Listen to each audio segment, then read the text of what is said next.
And finally, it looks like we are recording again. So, welcome back to Star Trek Next Frontier, our special Klingon episode, episode season 1, episode 7. Negh'Var gonna give you up.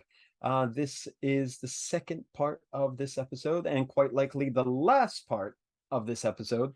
Last week, literally for us last week, we had session 1. So for a quick recap of what happened in the story thus far, I pass it over to Commander Lalk. So Lalk, take it away. All right. So Commander Lalk was called away on a special mission to a Klingon bird of prey, and so the episode is entirely taking place on this bird of prey with all new cast, with the exception of Lalk, of course. And so when he gets there, he meets General, you have to remind me a name. Koldor. General Koldor, whose ship it is, and finds out that there is a plot against the current government, and we are chasing a small group of, I don't know, would you consider rebels or separatists or Just he calls them traitors. So whatever the end traitors? game is, it's against the Chancellor. Yeah. Okay. And so we are in a kind of separate section of the Shackleton Expanse from where the series has taken place thus far. And we begin our search by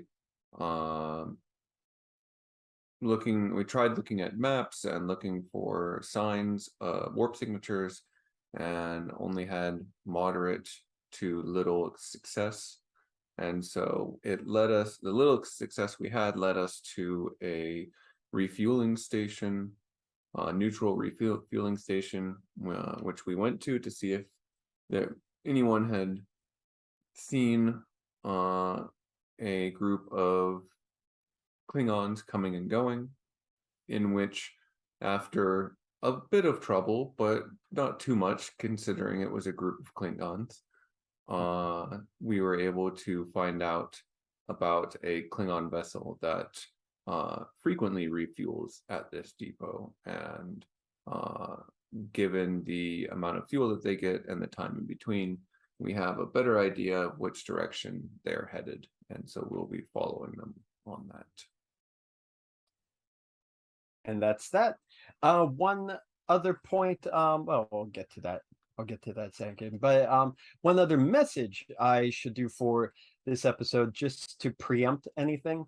Again, in the future, assuming somebody is actually watching this, there's the potential that the video is going to go crazy and maybe the quality is going to cut out and the formatting changes midway through, because there is a typhoon currently hitting where I am recording. So we still have power. So we're going to see how long that lasts. But just in case, keep that in mind that this might turn out to be the final episode of Star Trek Next Frontier. Okay. Inadvertently. All right. So does anyone want to add anything extra to that recap before we jump into the first scene? Nope. I think it was good. All right. And Caruhm is still just smiling at me, giving me the go-ahead, so I think he's fine too. Nothing he wants to add there. Just a little. Well, maybe for my character, just something to keep in mind is that he's very, very precise when it comes to his cooking.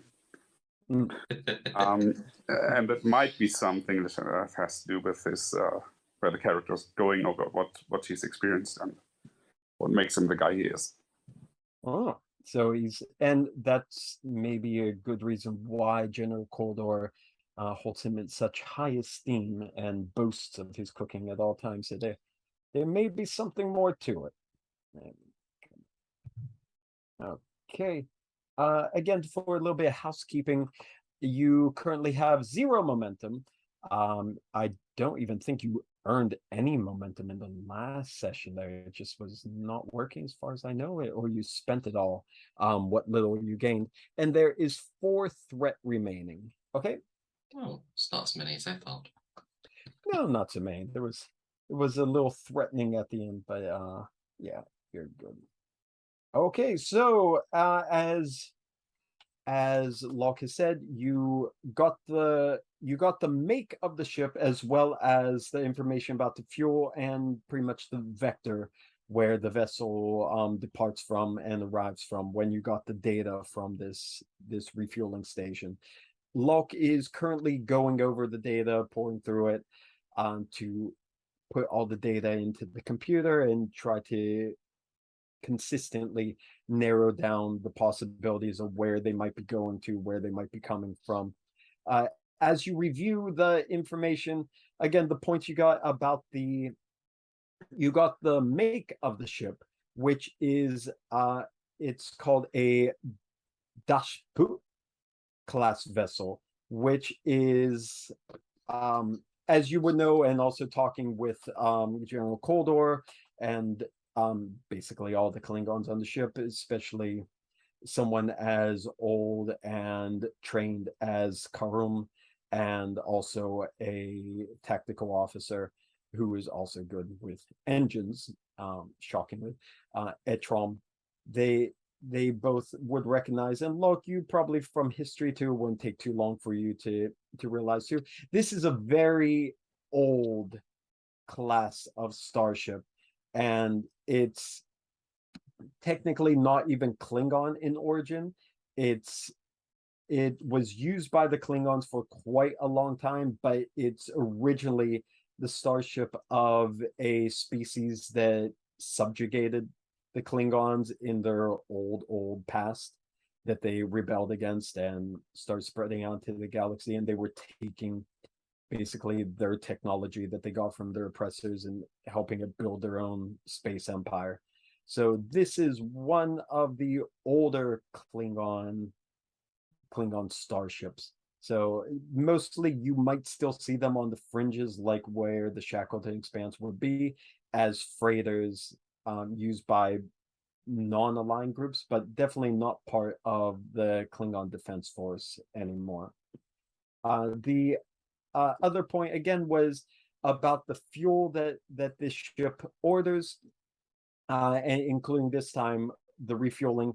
The note is that the amount of fuel that they get is always about twice as much as they would need. And the note that you see again inside this order that you got from the refueling station shows that this additional fuel is still being pumped out. It's not being what do I want to say? It's not like an extra supply being delivered in barrels. It's like it is being put into a tank. Although again, the quantity is always twice as much as what that vessel would be holding. Roughly. And I'm just imagining them rolling up with some like giant plastic bags and just filling up the extra plastic bags with the fuel. Yeah. Like when the fuel goes really cheap and people back home are trying to save up on everything. So yeah. Oh, show up there with their plastic shopping bag. Yeah, it's as genius as it sounds, David. Oh no, I was just. It happened in England as well. I remember people going to the fueling station with milk jugs trying to fill up. Ridiculous. Yeah, anything that can hold a liquid, they put in, and usually it stops holding a liquid after a certain amount of time, and hilarity ensues. Okay, so yeah, you could visualize that, but it might not be exactly what happened. But yeah, you could visualize that they are coming up with plastic shopping bags. So you got this data, and we're going to see how long it's going to take you to really narrow it down. So let's just do a first roll here, hopefully give you a chance to bank some momentum for a change. So can you give me we'll need a it'll be assisted by the ship. I think, where did I put the ship thing?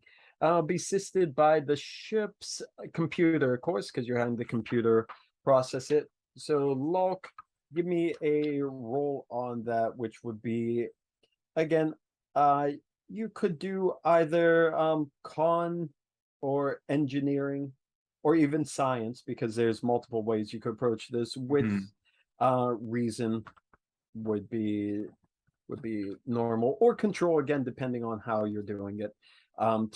Again, you're trying to apply the information. You know how fast this Dashboot class vessel can go. The fact that they're probably topped up on the fuel, and every time they arrive inward, they're always down this much fuel. Every time they're leaving, they're filling up to whatever the maximum is. So applying that information plus the heading, the vector they're going to try to narrow it down. This is going to be a difficulty 1. Okay. And the ship, the qIr'a, is going to roll on computers. And again, how are you going to, what kind of discipline are you going to use for it? Right, so I'm rolling and the computer's assisting me, right? Yes. All right, well, I will be using reason and con, I guess. Okay, and I will be just doing mathematical deductions to figure out the most likely place that they would land, given the maps we have versus the fuel versus the ship fuel usage versus the vector that they're coming and going on. Okay, and then I guess the computers and engineering would make sense to support it, because it's factoring in all the details of the speeds it would have to be traveling, any kind of course corrections it would be making, things like that. That sound fine? Yeah, complication range 2? Complication range should be 1 still. 1, okay. Right now. 2 dice for that. Let's see, Caruhm, would you like to roll for the ship again, since you did that last time? If you have roll 20 working properly. I'm still trying to log in. It's all over the place again. Okay, if you use my MacBook next time for the. Okay, if you can't, then we could have a Trom do it. Yeah, I can do that. Okay, well, Lalk has already succeeded, so anything extra here is going to be extra. Remember, focus is on for the ship, of course. Computers and con, and away we go. Oh. And nothing, but you do bank 1 extra momentum, which again, momentum you can use to ask extra information. But you got your success, you got extra momentum, so you're basically having the computer run its algorithm, and it's finding you a course. And the fact that you got a good success and over it, no complications, I'll say that the process is quick. You don't have to wait too long. So you pretty much narrow it down to a system. There's basically only 1 system in that area that has any information showing a habitable world there. It's again, because Shackleton expands, you know, there's lots of disturbances, there's lots of interference in the different regions of space, whether it's through subspace, whether it's actual physical phenomenon there. So this is in another kind of tumultuous area, so it does lend itself for a hiding place, but also makes navigation inside there a bit trickier. But there is note that there is at least a habitable, I added extra syllables in there, habitable world in that region. So that's probably your likely choice. All right. I'm trying to remember, did the general indicate whether he's definitely intending on capturing this group? The goal is to retrieve the plans for not General, Chancellor Martok's new, not experimental, but variant of the Negh'Var class warship that is going to be his flagship. It's going to be the most advanced version of the most advanced warship in the Klingon armada. And this group, whoever they are, have taken these plans, as well as your father, Commander Lalk, likely taken. I mean, might be dead, but his body was not among there. So the goal is to retrieve those plans before they could be sold to enemies or be used to exploit what should be, again, the crowning jewel in Chancellor Martok's new Klingon Empire. Of course, that would be bad if it's shot down immediately on its inauguration day. So wants to get that back and find out what happened to your father.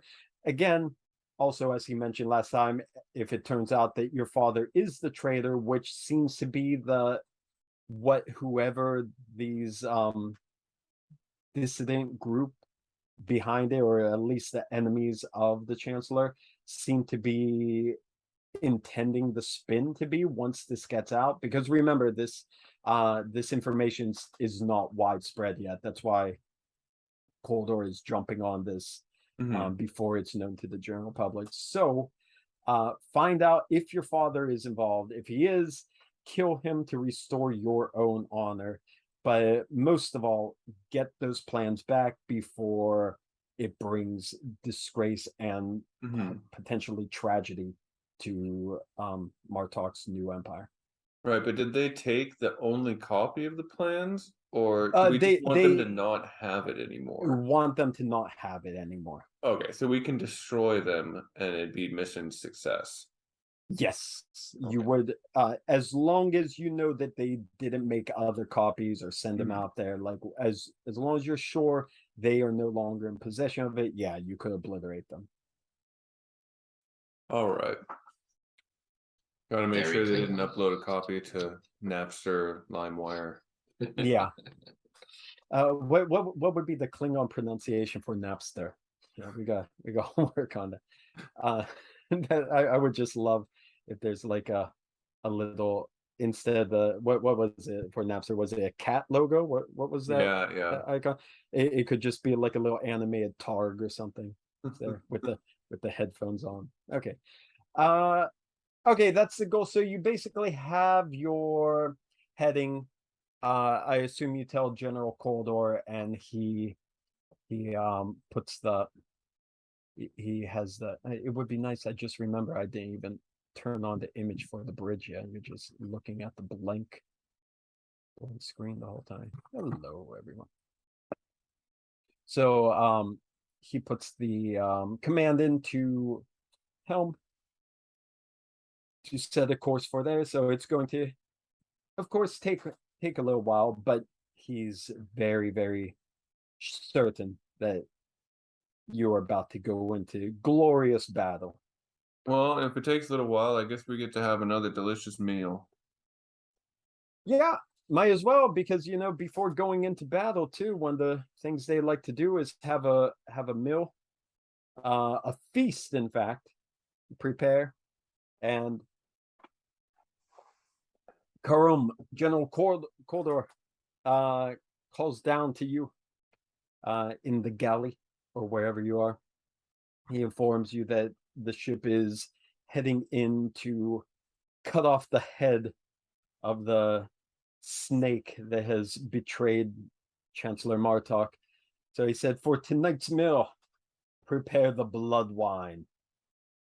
I will, General. Is it still the same day, actually? No, it would be probably a day or two later. Okay. We kind of fast forward through a lot of the traveling time, so days are passing in between. Yeah, because I had prepared this stew from the leftovers from the perfect. meal. But yeah, then I'll prepare something else, of course.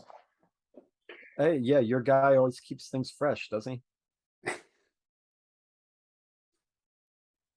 Okay, so you'll have again the chance again during the downtime when the vessels are what I want to say, when they're traveling between locations, as well as when your shift ends and the next shift takes over. Aside from having the meals together and that, there's always training, combat training, exercises, plus doing the routine work that needs to be performed on the ships. So all that stuff you can imagine is taking place during the downtime, and you're able to participate in any of it as you wish. However, I think we're just going to cut straight to the meal again once you all are ready. So let me know if there's anything you want to do before the meal, any kind of conversation with the other characters or with each other. Again, Atrom, your family's, because if this group does get away with this plan and frames Lalk's family as being a traitor, since your family is now so tied up with him, it's likely going to bring disgrace on you. And if it turns out that Lalk's father is a traitor, then it's definitely up to you to kill him if Commander Lalk does not do it himself, in order to defend your family's honor. Yeah, although given that Lalk's father was a mentor to Atrom, he's going to give him the benefit of the doubt in the meantime. So in his spare time, we'll be practicing his armor making as a memento, shall we say. There you go. Is he going to do armor making as in making adjustments or making any alterations to his own Lalk brand armor, or is it going to be something different just to show off the skills that he learned under Lalk? Something different. The armor given to Lalk is perfect as given by Lalk, sorry, is perfect as it is. So he'll practice his craft on somebody else's armor. Okay, so you'll be in one of the areas of the ship where you could be working on that, correct? Indeed. Until dinner's ready. Dinner. Dinner. The thing that Klingons love. Caruhm or Lalk, is there anything you would like to do, or any kind of interaction you'd like with another character before the dinner scene starts? I don't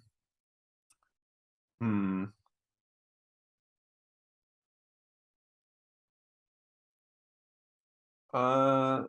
I was considering contacting my mother, but I am deciding it's for the best to not do so. Because just worried about the political ramifications of contacting her during this to discuss things. That's a good point, yeah. And so decide against my desire to find out more from her what's going on, that it's best just to let this resolve this on my own. Sounds good. Okay, then Caruhm. No, that's just a sign on my door saying "Do not disturb." with and underneath, like Atrom did 2 days ago before we went down to the planet. Hey. It's very boldly on the bottom there. Let's try to help. You never know. Could have been some good food. Hey, you never know.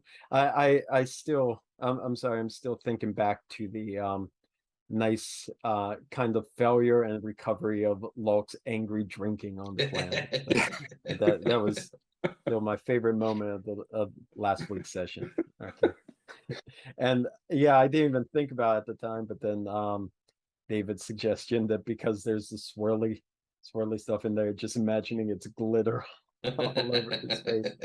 Yeah, that's perfect Klingon scene right there. Just glitter bombed and choking on alcohol. All right. Apologies. Okay. So if nothing there, then let's just jump directly to I mean, if nobody's going to call a scene for with another player, then we could just have a scene together when we're back to our dinner, and not necessarily dinner, but the feast before going into battle with the blood wine. In fact, Did you make and up yes. the bloodline, or is it a thing?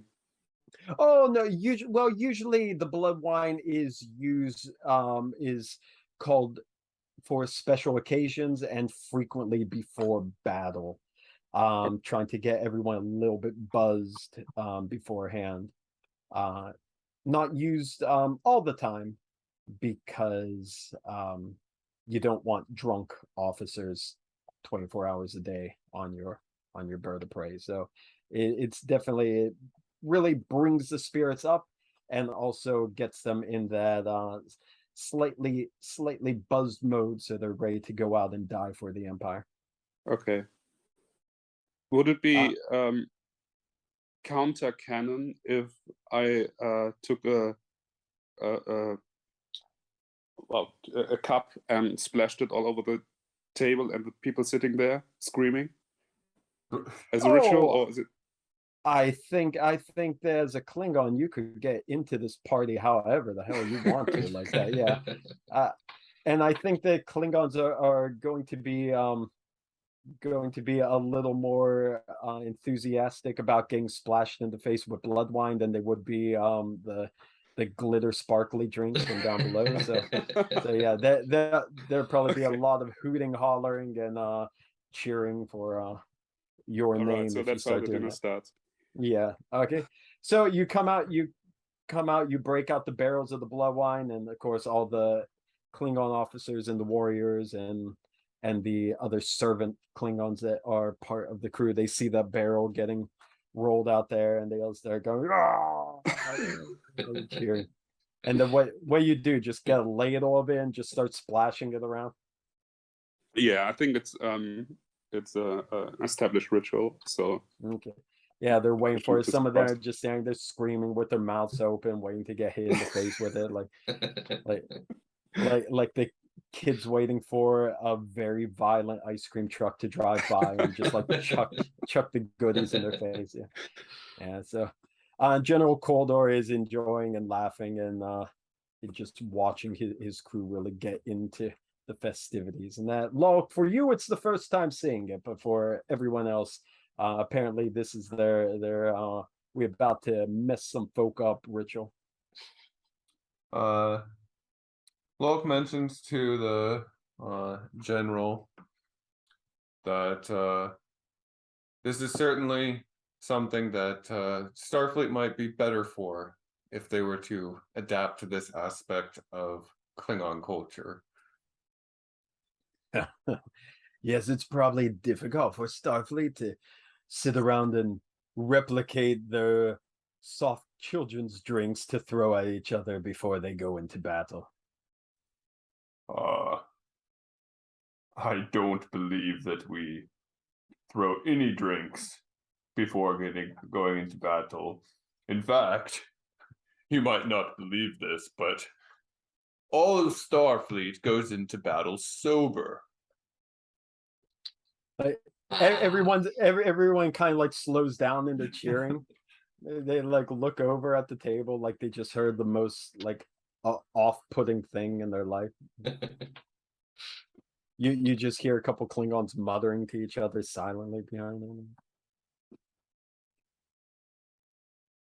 So General Koldor tries to well, I suppose different cultures and all, they do inexplicable things. We have to get used to that as Klingons, don't we?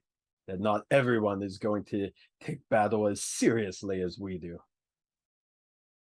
That is certainly one way of putting it. Well, fortunately, you're with us now. You're with your people. Drink. Enjoy the moment. For tomorrow we may die. So Lalk just drinks and then passes out in the corner and is not around for the whole rest of the session.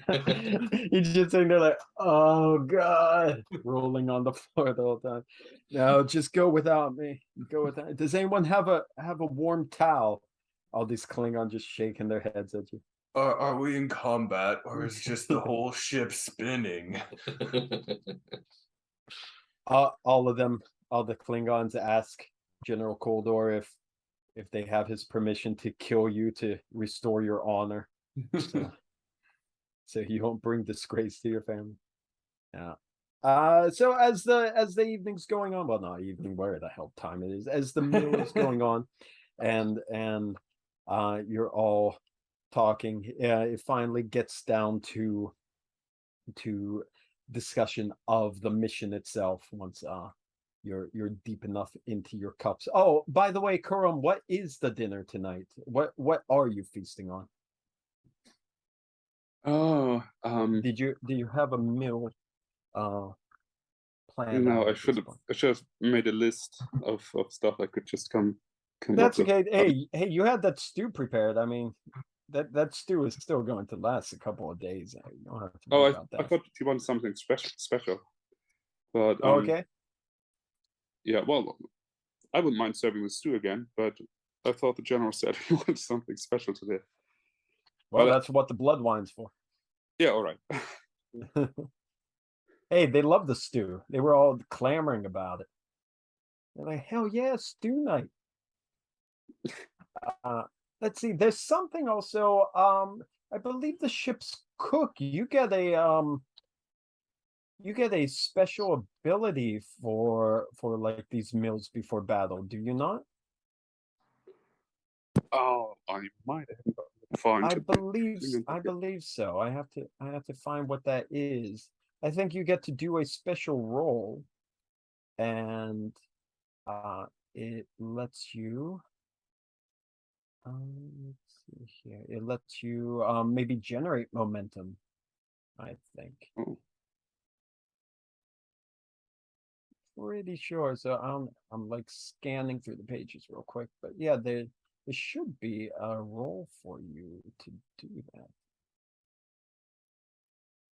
Let's see. Hang on, let me. Okay, I got the file up. Let's see. Ship's cook. There it is. Where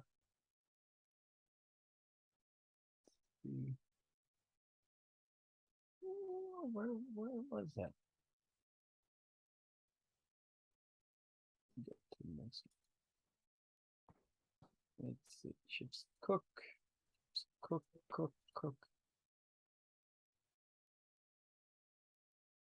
Hang on. Yeah, there is something there about that. I can't find it for the life of me.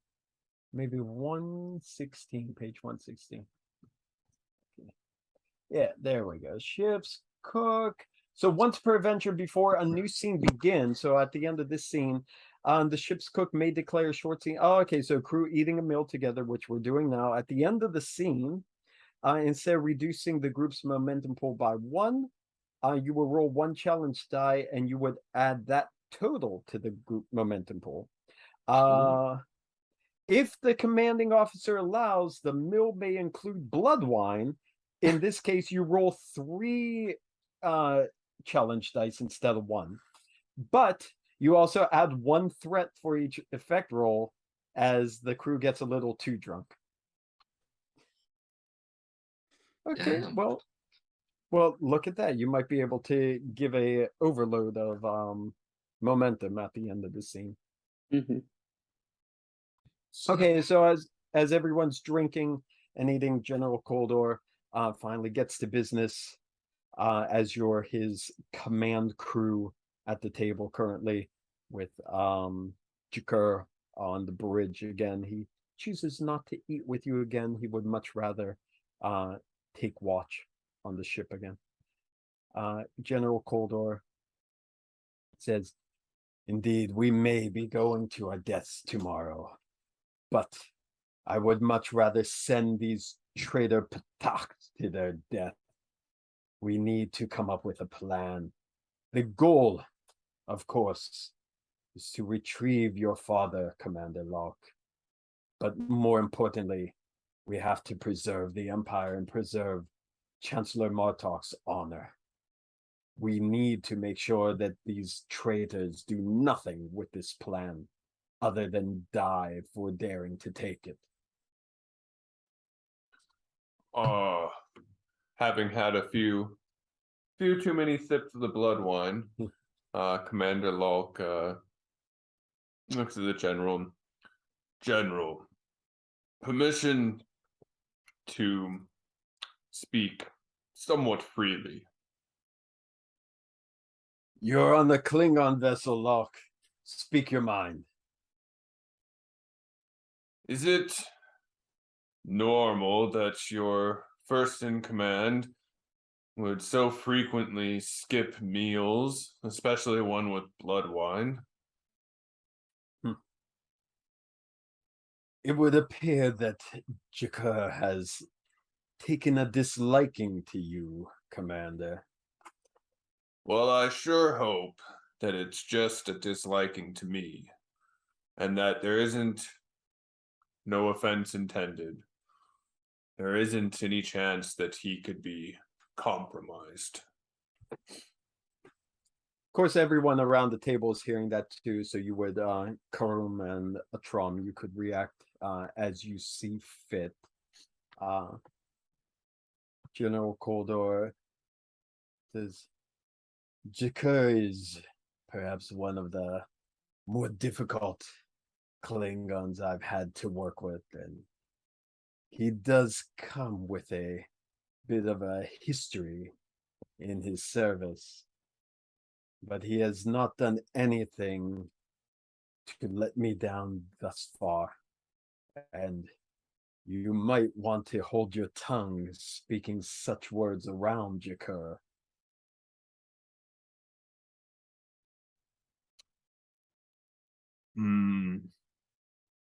I'm sorry to cast doubt on your crew. I simply see patterns where they often do not exist. In times like this, Commander, it is wise to be wary of anyone and everyone around you. So I do not hold it against you to question whether someone who has such venom for you may in fact be in on the plan against your family. But I see no reason why qIr'a would have anything to do with this. All right, well, I, of course, take your word on the matter. But on to merrier topics. So, what kind of boarding tactics are most up to date for Klingon now? I'm looking forward to finding their ship and seeing exactly how a bird of prey's crew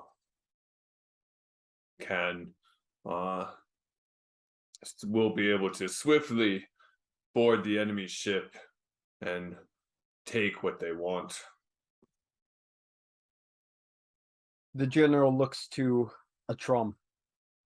Atrom, why don't you share your ideas for how to launch this assault, should we catch them unaware and be able to board their vessel? Yes, General.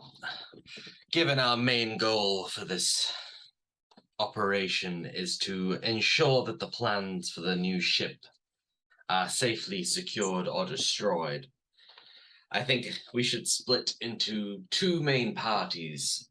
The larger to focus on our main task at hand of finding these plans, ensuring the singularity, they have not been copied and sent elsewhere, and then destroying them if needed. Whilst the second team search the ship to ensure that Commander Lalk's father, well, is alive and ensuring he is not one of those traitors. All right. And which group would you have me join?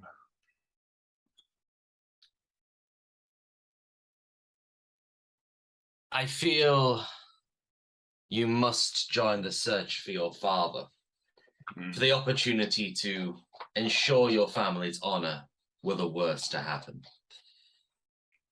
I'm relieved to hear that.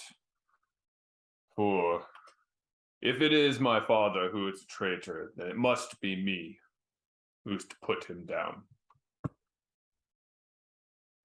As I do not believe your father to be a traitor at this time, I too will join you in the hunt for him, if the general allows.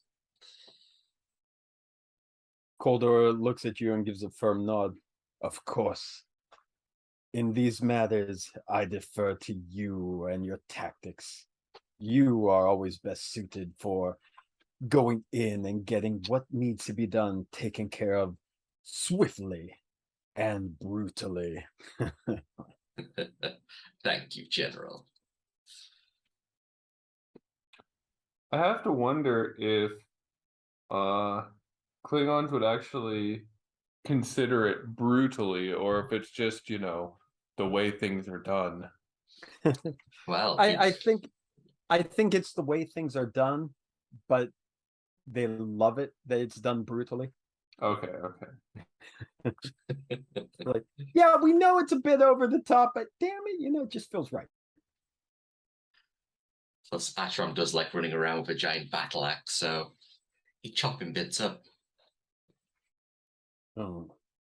And when it comes to being brutal with weapons and teaching the enemy exactly why they should not mess with the glory of the Empire, I can think of no other long-serving member of the KDF who's more suited for a mission like this than our very own cook, Caruhm.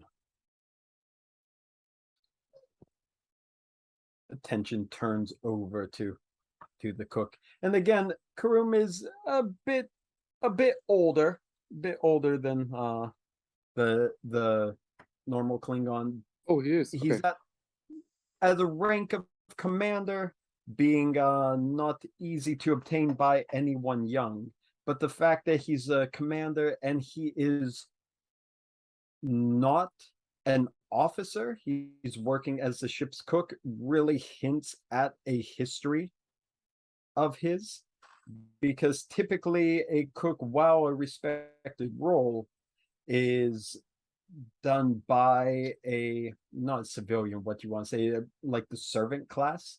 So having a man of rank that high in the KDF also serving as a cook really shows off a kind of a longer history for his service, that he's earned his accolades, and then he stepped back to an equally honored role, but no longer like a commanding officer type role.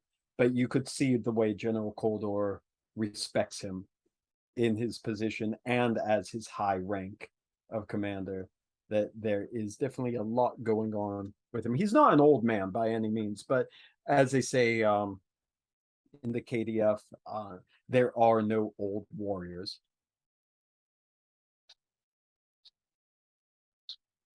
Looking forward to his battling.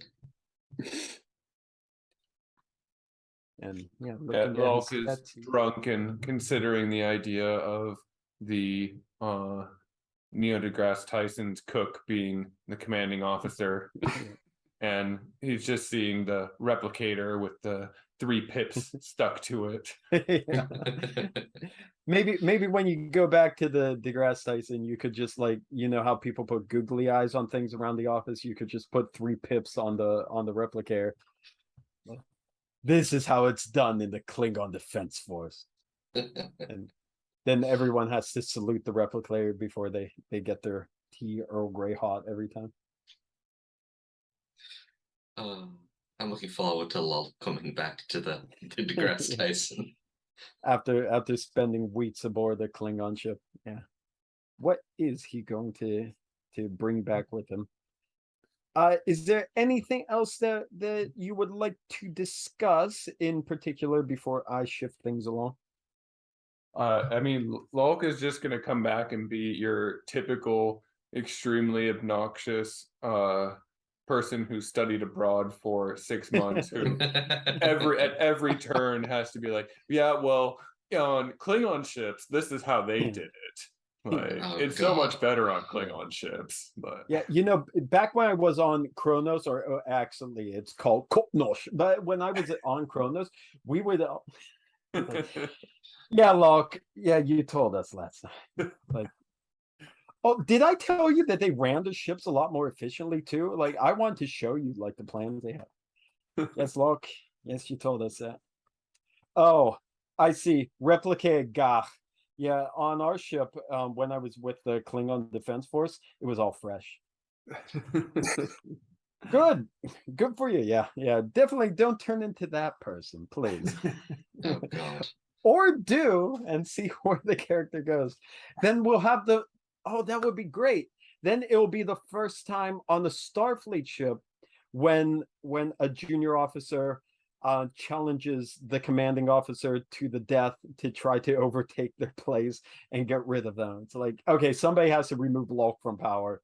I'm his immediate subordinate. It's my job. So then Lieutenant Alder comes and stabs you with a dick dog and Alder, why? Okay. Anyone else, Caruhm, Atrom, anything you want to specifically bring up before I move things along? Only that I don't know if anyone noticed, but at some point he doesn't seem overly satisfied with the course of the meal, and that's when his mood shifts and he doesn't really talk anymore, other than to himself. And Okay. so when everyone's leaving, he's just taking a fistful of this stuff, whatever it is, and slams it against the wall and with a Klingon curse. Are you doing this while people are still in the room? When everyone's leaving. Once everyone starts leaving. Yeah. Okay. Okay. Also before, as everyone's leaving, do that before. Can you also do that roll for me, so just so we know how much momentum we get? I don't want to forget, as I often do when things like this come up. Okay, so everyone's kind of cleaning up. The servants are cleaning up the dishes and wiping up all the spilled blood wine. Oh, it'll be three challenge dice, yeah, and now the stuff on the wall. But if anyone, you Lalk or Atrom, you want to have been slow on the departure enough to see this happen, you're more than welcome to. Let's see. Oh, I heard the whoop whoops. What happened there? Rolling 3 challenge dice. Okay. Again, it's showing nothing on my side, which again, it could mean that it literally was no results every time, but it could also mean that the thing is glitching again. So usually that first challenge dice roll always seems to come up blanks for some reason. So since that happened again, just roll it one more time. If you can. I'll try it this way. These are going to be the 6-siders. 6-siders. Oh, yeah, sure. Because you did not gain 55 momentum. Yeah. Oh. Well, I guess we just won. Let's see, how much momentum to summon Unicron to come and fight for us? Like, okay, so 4, 4, and a 1. So a 4 is, you know what the weird thing is? I'm using the Klingon Game Master screen for this because Klingon game, of course. And I'm looking at the screen, and I'm thinking, I love this GM screen more than the Federation screen. I like the information they have on it. It has a lot more information. It's a lot more useful. But then they had the little box for how to read regular dice as challenge dice. And I thought to myself, this is the last thing I need on the board. And now Julian just throws 3 regular dice, and I need that more than anything right now. So, yeah, 4, yeah. Literally, I thought that, like, this is the only thing I could do without on there. And quite honestly, it's the only thing I've needed this board for so far. Okay, so 2 4s, those are zeros, and a 1 is a 1. So you gain 1 momentum from that. There you go. Because a 1 is a 2 is a 2. Shocking, I know. 3 and 4s are zeros, and 5 and 6 is 1 plus effect. So nobody's drunk either. So there's no threat added as well. But we got 1 extra momentum. So huzzah, as they say. Well, I guess that Lalk was able to hold his liquor. Hey, I still have other threat I could make you drunk over. So I mean, Okay. don't worry about that. He's holding the bat lift backwards, like hitting himself in the face. How does this work? Okay, so you got the momentum. You see Caruhm, as again he was very reticent towards the end of the meal, and then as you're leaving, you see him do the slamming his hot pocket up against the bulkhead and cursing angrily. If anyone wishes to do anything about it other than keep it in mind, let me know. I imagine Yeah, I Atrom's think seen that, it before. Sorry, go ahead, David. No, I was just saying, I reckon Atrom's probably seen this before if Caruhm's not 100% satisfied with a meal he's made. So, has Caruhm done this before, Mr. Caruhm? Has he expressed his anger in this way before? Not this aggressively, I think. He's Not always this aggressive. very disappointed in himself if doesn't turn out the way he wanted, but he's really upset now. Okay, so you've seen him upset with disappointing meals before, Atron, but clearly not to this point. okay. Lalk kind of notices it and just thinks to himself, oh, not my monkey, not my circus. Should say, not my targ pit. That's how the Klingons say it on. Yeah. Okay, so you notice something's definitely eating away at him. Hey-oh, Hey. ship's cook. Okay, but you're just going to let him be with it, correct? Yeah, I don't think Klingons are very hug and feely, but I will keep in mind, especially as he's coming on the raid with us. So I'll keep an eye on him. Okay. Okay, then you'll head out, and we will. Let's see. We'll fast forward to arriving at the planet. How's that sound? If I remember which screen is the screen I'm manipulating as the GM. Okay, where is that? Here we go. All right, so coming to the planet.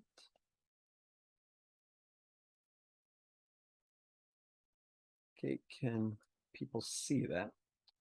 Yeah. All right. So again, you're in. Clearly, this area is a very gaseous, kind of littered with lots of particle matter, particulate matter in this region.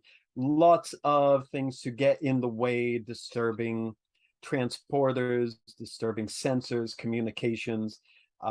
Again, par for the course of just traveling around the Shackleton Expanse, that there are things this even a world like this is kind of enshrouded in this gaseous system there, with a very dull, dim star in the background, providing just enough light and warmth to barely allow the planet to be habitable. But you come across you come up upon the planet, or this system, I should say, where your computer heading has led you to. As you're on the bridge, one of the officers instead one of the officers, how about a Trom, since you're there, tactical anyhow, you get information from it. You again, it's kind of hard to get direct readings unless you do a straight up, like you're going to do a task of scanning. But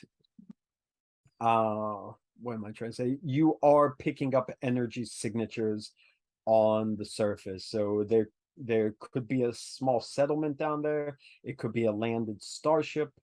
you're getting something. Oh, I will also mention one more thing. The ship is cloaked. I didn't mention that before, but your ship is cloaked. Okay, then I will inform the general.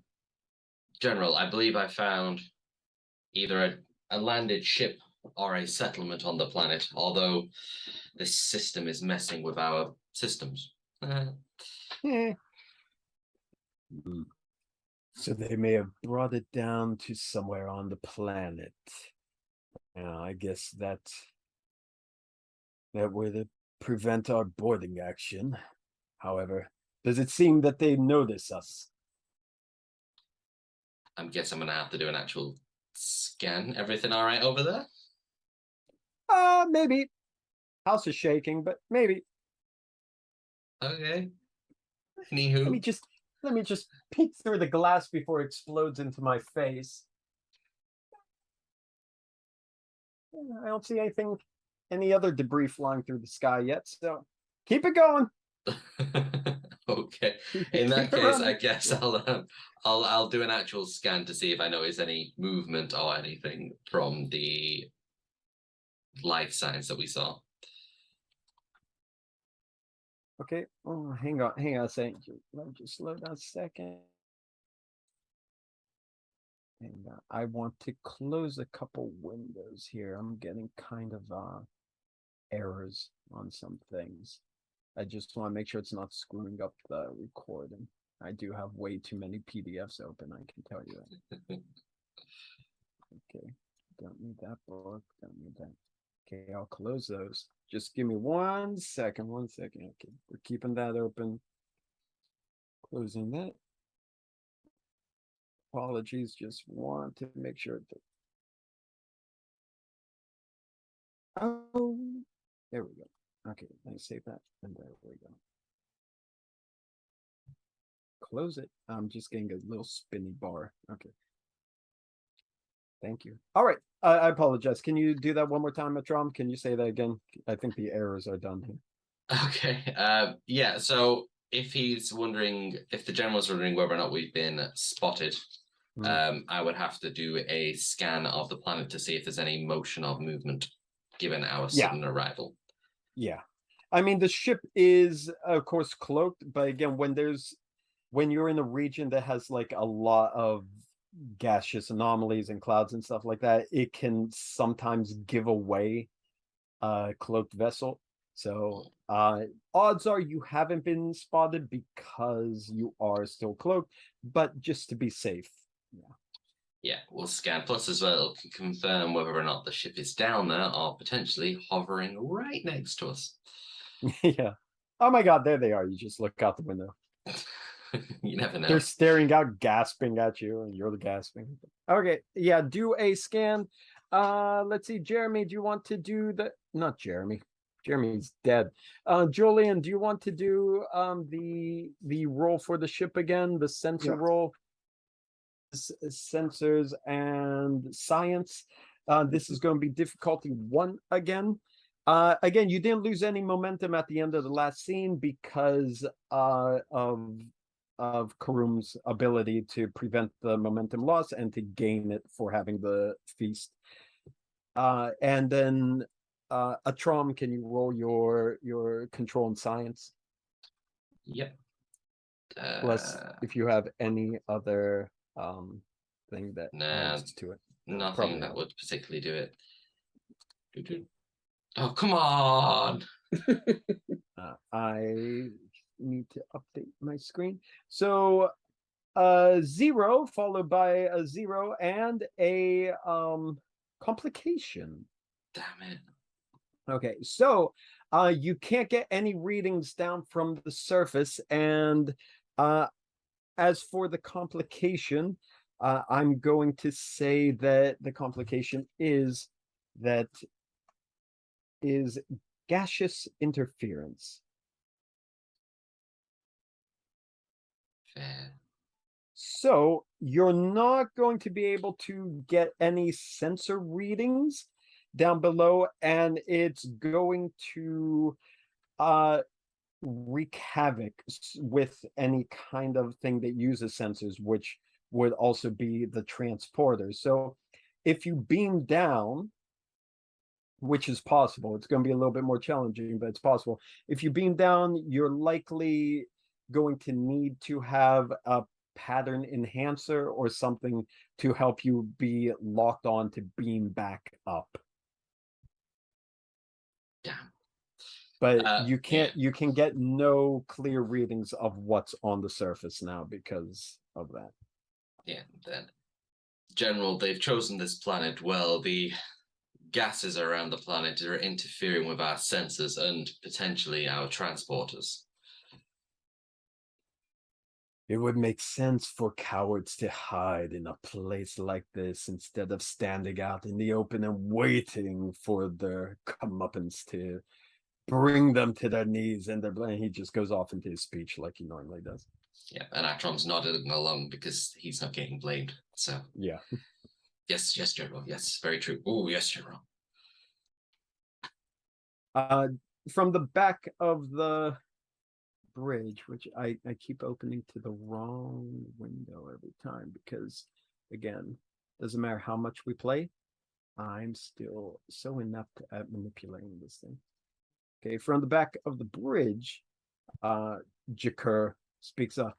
Perhaps we could have our half-human ally use some of his Starfleet ingenuity to get through to these traitors.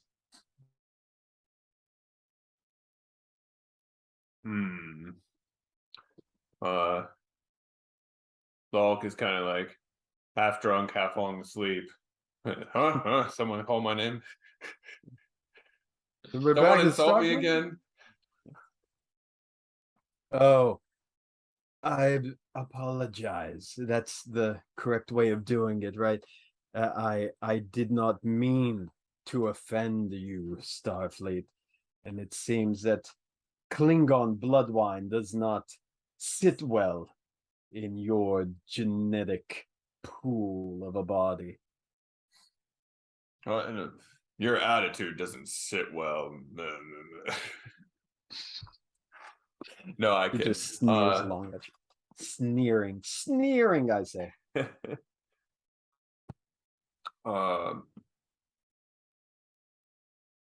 So is the scan from the planet shows only the one place, the one possible habitat.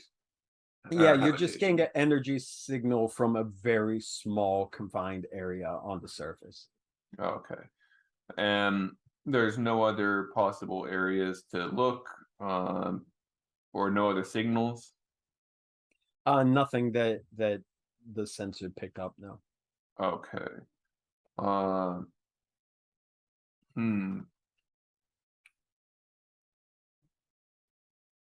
It's possible there could be, but the sensors were unable to penetrate anything.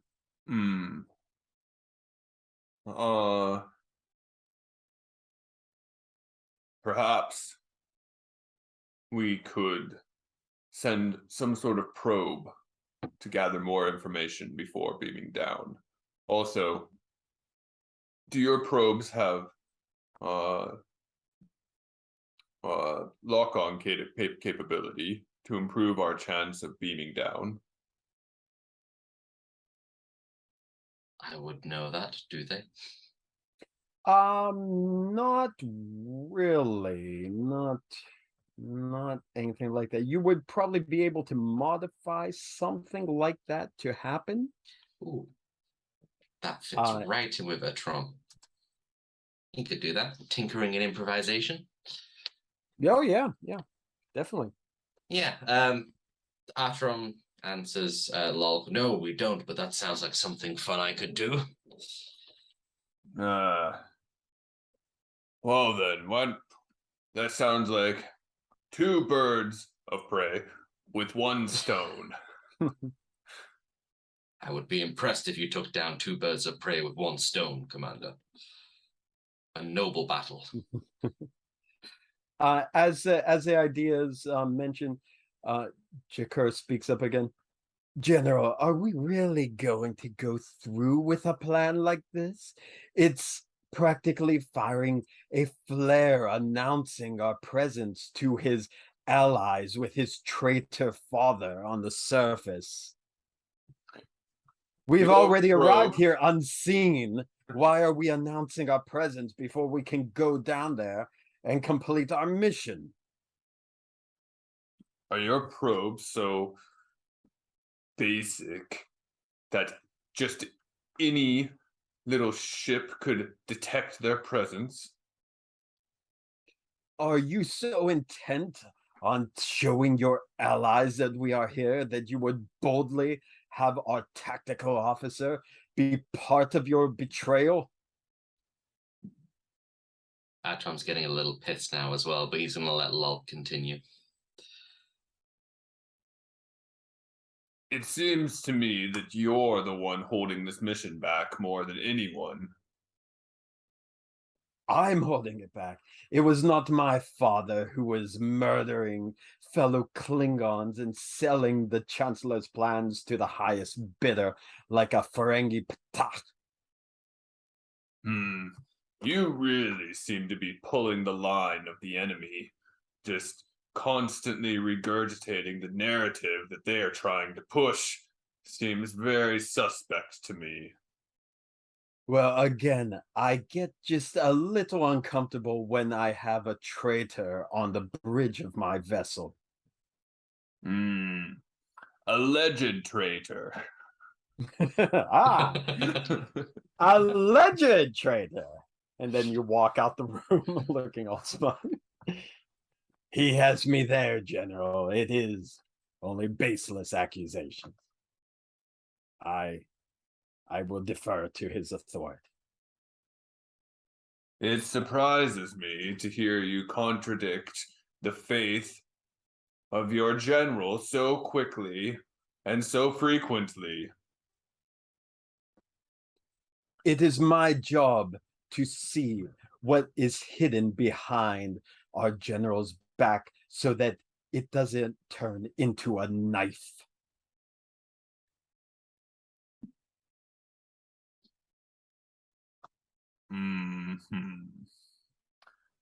Well, we'll see just who turns out to be the knife behind the general's back. He just keeps his stare on you. Yes, we will, human. I'm assuming the general is just sitting here listening to all this without comment at this point. He has his Beats by Dre on right now. He's actually not paying attention. No, he's watching it go back and forth because as qIr'a is his first officer, his opinion is, or his counsel is, of course, highly regarded. And also, you know, as much as he does respect your father, there is that question in the air that your father might be behind it. So he is listening to both sides. And it is technically qIr'a's place to, for the sake of the ship, protecting the ship, to be protective. Well, I suppose you'll, as second in command, you'll be coming with us on the boarding party. If nothing more than to keep an eye on you, it would be my honor as a Klingon. All right, well then, you'll have a chance to see with your own eyes just how superior I am to you. I am looking forward to it. He doesn't technically appear like he's looking forward to it. Just for clarity. General Calder finally speaks up. Enough. Atrom, are you able to make your modifications to the probe to ensure that it is not detected before we get down there? Yes, General. This seems like something I could do quite easily. Very well. He looks to Jakar. If we can send this probe down to the surface without being detected and use it to aid in our mission, then I agree with Commander Lalk's plan.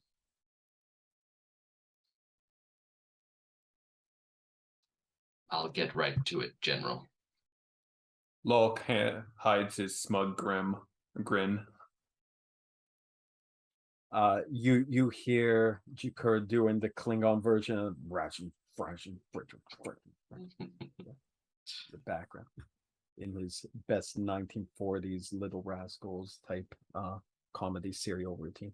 Okay, so we're going to get to that as the crew is going to prepare for a not really a boarding party, but kind of a infiltration group. We're going to need Atrom to do his tinkering. So, Atrom, what exactly are you going to do? What are you doing to this probe? So, given that this system already has issues with sensors, I'm going to try and add deflector rays to further mess with any signals that would detect it. I doubt I can specifically apply the generator that's cloaking the ship to it. So mostly just making it unlikely to further disrupt any sensors signals to detect it. Okay. Yeah. So and you're also doing modifications to have it serve as a beacon.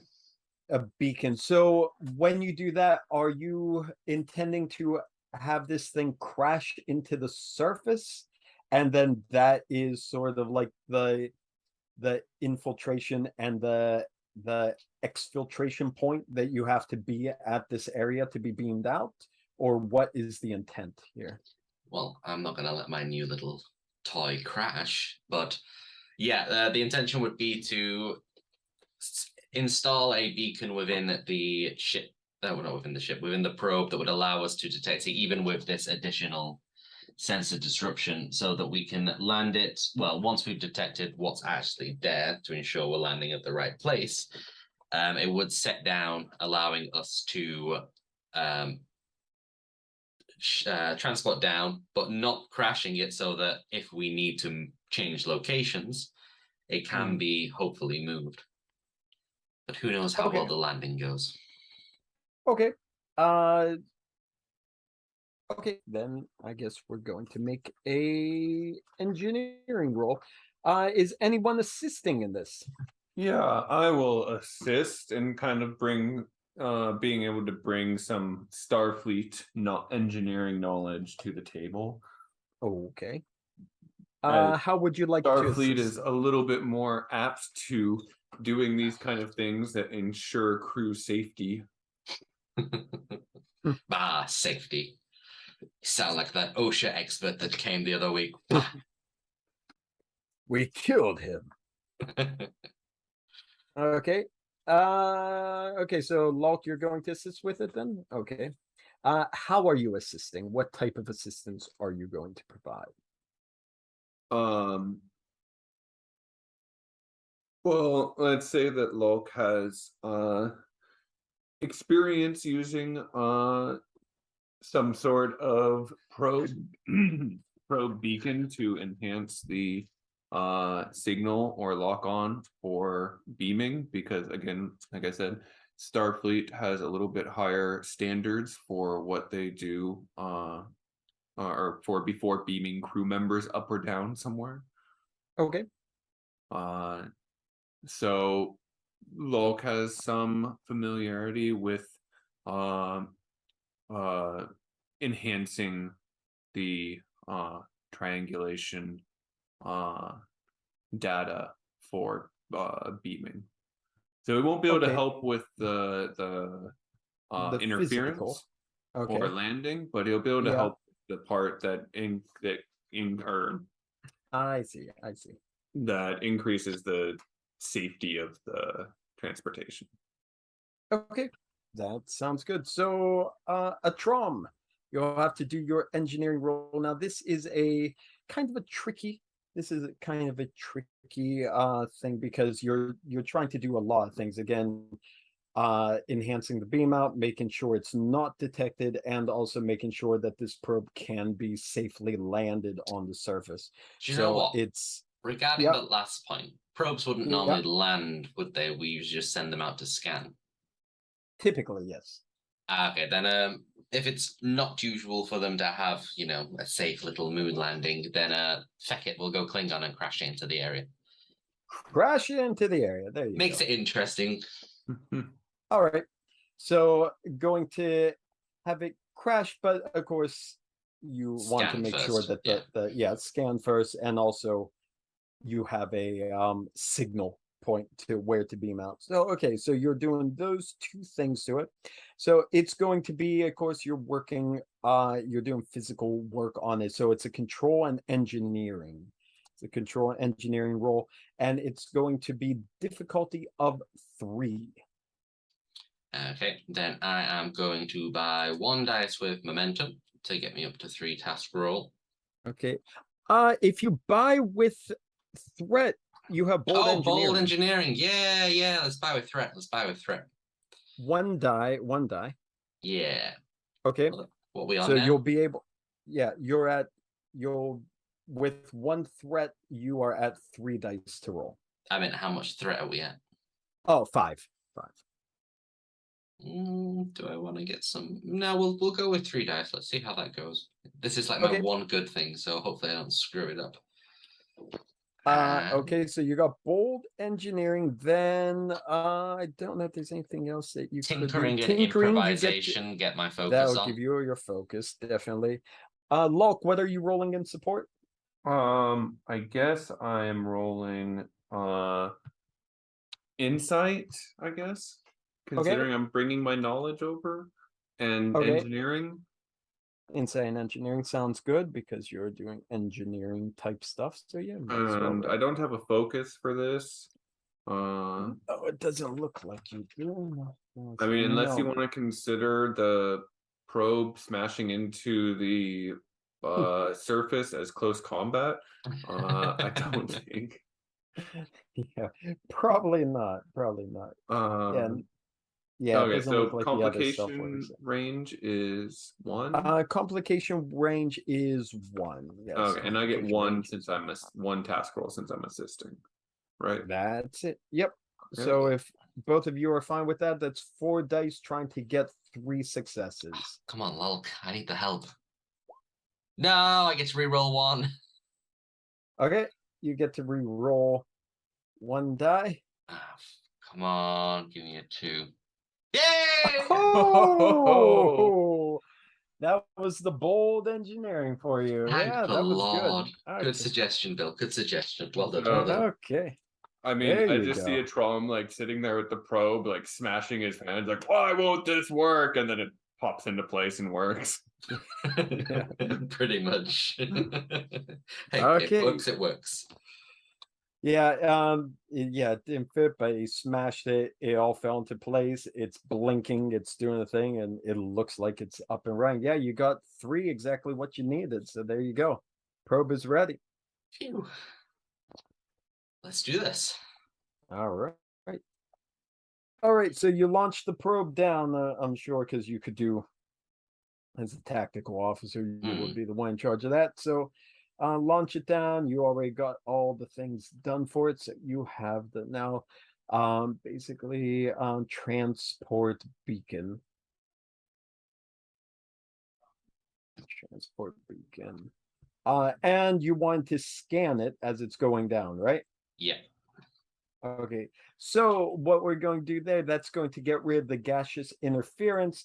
So let's just do a scan roll of difficulty 0 as the probe is going down onto the planet. So again, control and science, Atrom, and Julian, could you do the ship's the science again? Yes. Oh, look at you. that. Okay, there we go. 2.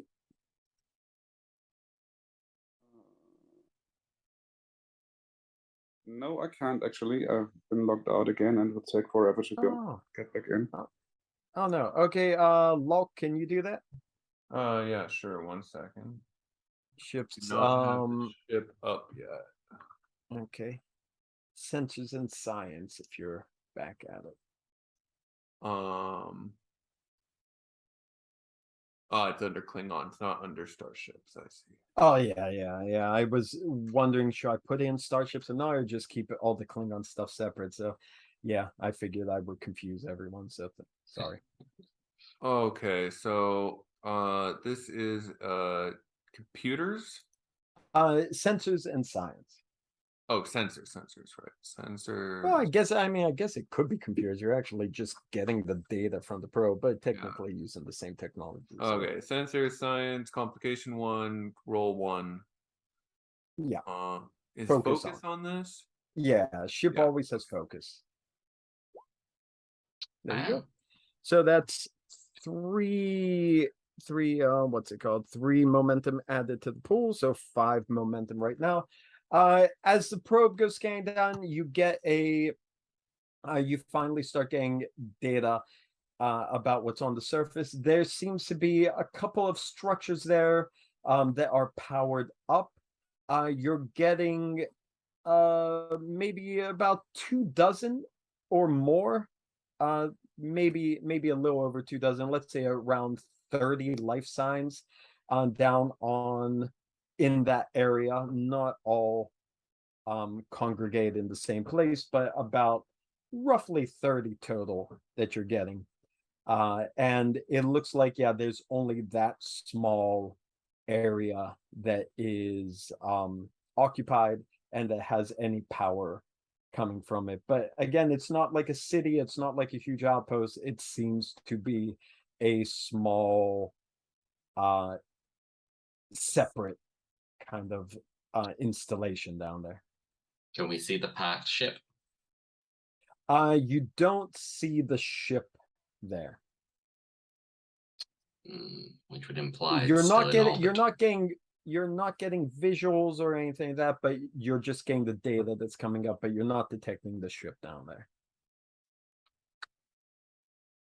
Okay. Then I'd relay all that information to the general and suggest perhaps the ship is still up here cloaked. It is possible that the ship could be cloaked here with us. However, it would take a very long time to find it if they don't reveal themselves. If they did come to this planet intentionally, then we must assume that they've also brought their prize with them intentionally. The only thing we could do now is to search down there first, see if we can find what we're looking for. Meanwhile, I will remain here with the rest of the crew and try to detect any cloaked vessels in orbit. All right. This is the part I've been looking forward to most. Let's bring the fight to them. Bring the fight and restore your family's honor. And Koldor turns around to Trom, and yours as well, Lieutenant. Yes, General. I run off to get my battle axe. Okay. Yeah, you do have a battle axe, don't you? Okay, so sending the party down. Also, Caruhm, as you are a skilled warrior, you are requested, as the general mentioned earlier, to be part of this landing detail. So, I assume and also you I have are to make up for the messed up meal. the messed up, yeah. Easy man. We love the stew. We love it. You have no idea. Loved it, man. You're too hard on yourself, man. Okay, so everyone get the gear that you want. The scene is going to before the scene ends, there is, of course, with your scan, you can spend momentum if you have any specific questions you want to ask to pull more information from the scan. I forgot to mention that to you. It's been so long. You said we'd have no visual, so it's all signals, like energy signals and such, right? Yeah. Yes. Can we tell if there's a permanent settlement there, or Oh, okay. Yeah. Okay, that would just be one momentum for that information. Is that okay? I think that's fine with me. How about you guys? Yeah, makes sense. Okay. Looking at it, it looks like it's well established. You're getting signals, the life signals that you're getting are at various depths. So it looks like that this settlement is, or not settlement, this structure is somewhat subterranean. And just what you're getting on the surface is probably more or less just access points and means of generating power for this.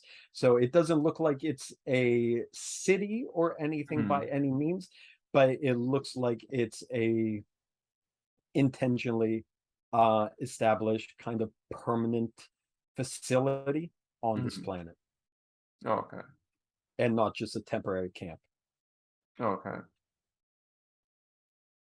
Anything else you want to try to pull from the sensors with the obtained information, Spence? I think I'm good. Yeah, I can't think of anything special.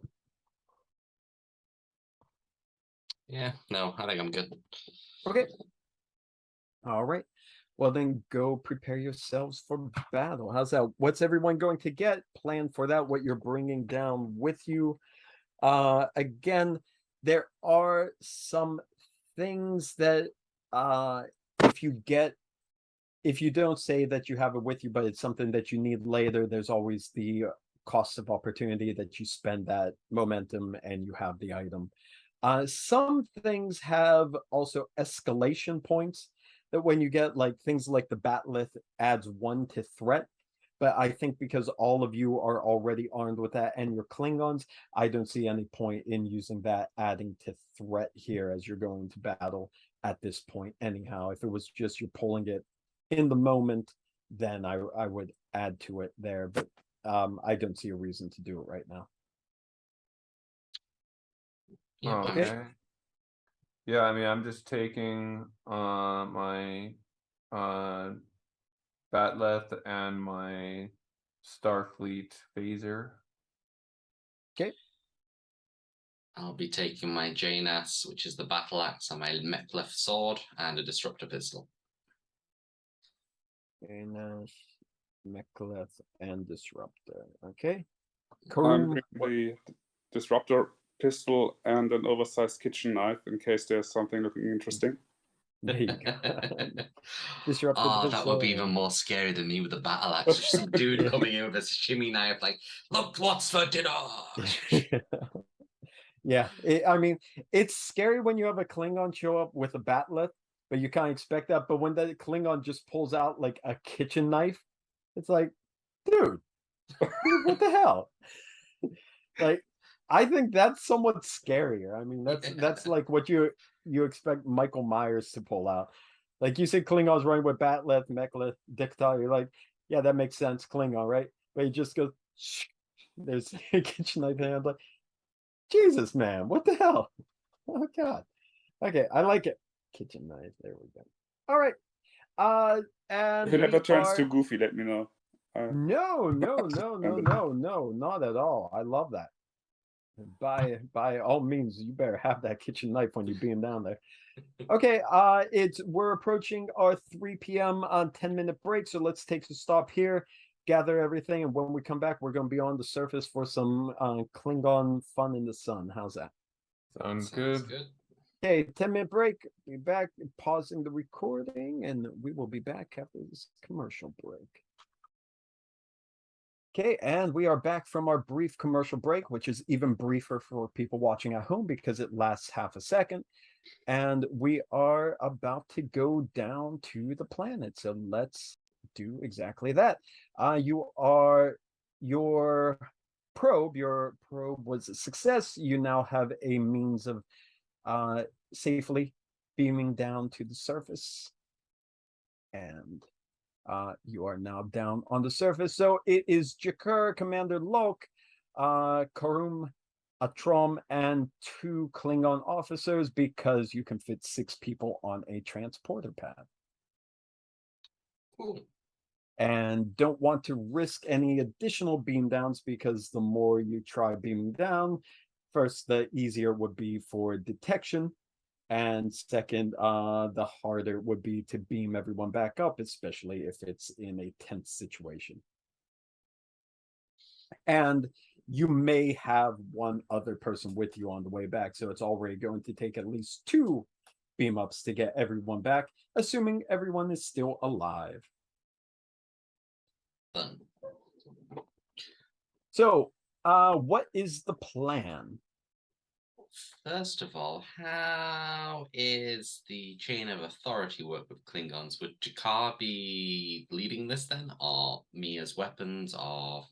Jakar would be the leader, but you've also would have talked tactics before going down, such as like at dinner, what your idea was for the boarding party, and you've already come up with a plan of splitting the crew, trying to retrieve the plans, and trying to find Lalk, correct?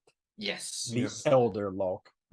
So now that it is a 6-man party, how would you recommend doing this? Because again, Jakar is the leader. Jakar is the commander of the whole thing. But also, as you and Caruhm would be, well, more Atrom than Caruhm, because Caruhm is the ship's cook and not an officer technically, but he's just a well-trained warrior who is now the ship's cook. So Atrom, you would be kind of immediately under Jakar as chain of command, which means that it's his job to listen to you for advice and take it into consideration, and also means that it's also your job to murder him and take over his position if you think that he's disgracing himself or he's letting down the crew and whatnot. Cool. I will keep that one in mind. Yeah. Well, then, the main point before we go then, Caruhm, do you want to join me and Lalk, or do you want to go with Jakar and have the mission focusing on finding the information? Who would you No, like to join? I go with you. Cool. Then, yeah, then I'm guessing we probably would have prearranged this anyway. But yeah, I'll suggest to Jakar that myself, well, we don't know where Lalk's father is.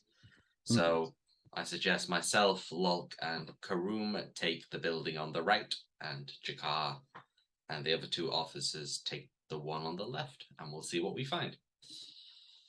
Okay. Also, yeah, I should point out these structures on the top, they're not really buildings, they're more like energy collectors, maybe collecting solar power, and that the bulk of this facility is subterranean. So these aren't really where the people are, they're pretty much underground. Did we? I remember you saying there was 2 buildings, though, right? Would those be just 2 different entrances? Oh, I said structure. So you're not really sure where the entrance was, but it is possible that there's an entrance at each structure. Yeah. Okay, then yeah, we'll split for the structures and we'll see what we find heading down. Okay. Hopefully head down. So then that would have been undecided ahead of time. And I also would like to just point out, I really love this image that I found here. That is I mean, cool. I really don't know where it comes from, but it fit the exterior of the planet so well. I thought like, oh my god, this looks like it goes together. So I'm just, side story, I was really happy with finding this stuff. Like, Definitely a good okay. find. Okay, so you're all splitting up there, which means you go heading off to the one area. And again, it's kind of a cold, and let's say it's a windswept place because you're not really basking in like the great Goldilocks zone and having wonderful heated temperatures. So it's a cold, windy, windswept place. It's windy because there's a typhoon here and the microphone might be picking it up. So I'm adding it to the game. But otherwise, yeah, it's kind of similar to the last planet you were on with the refueling station.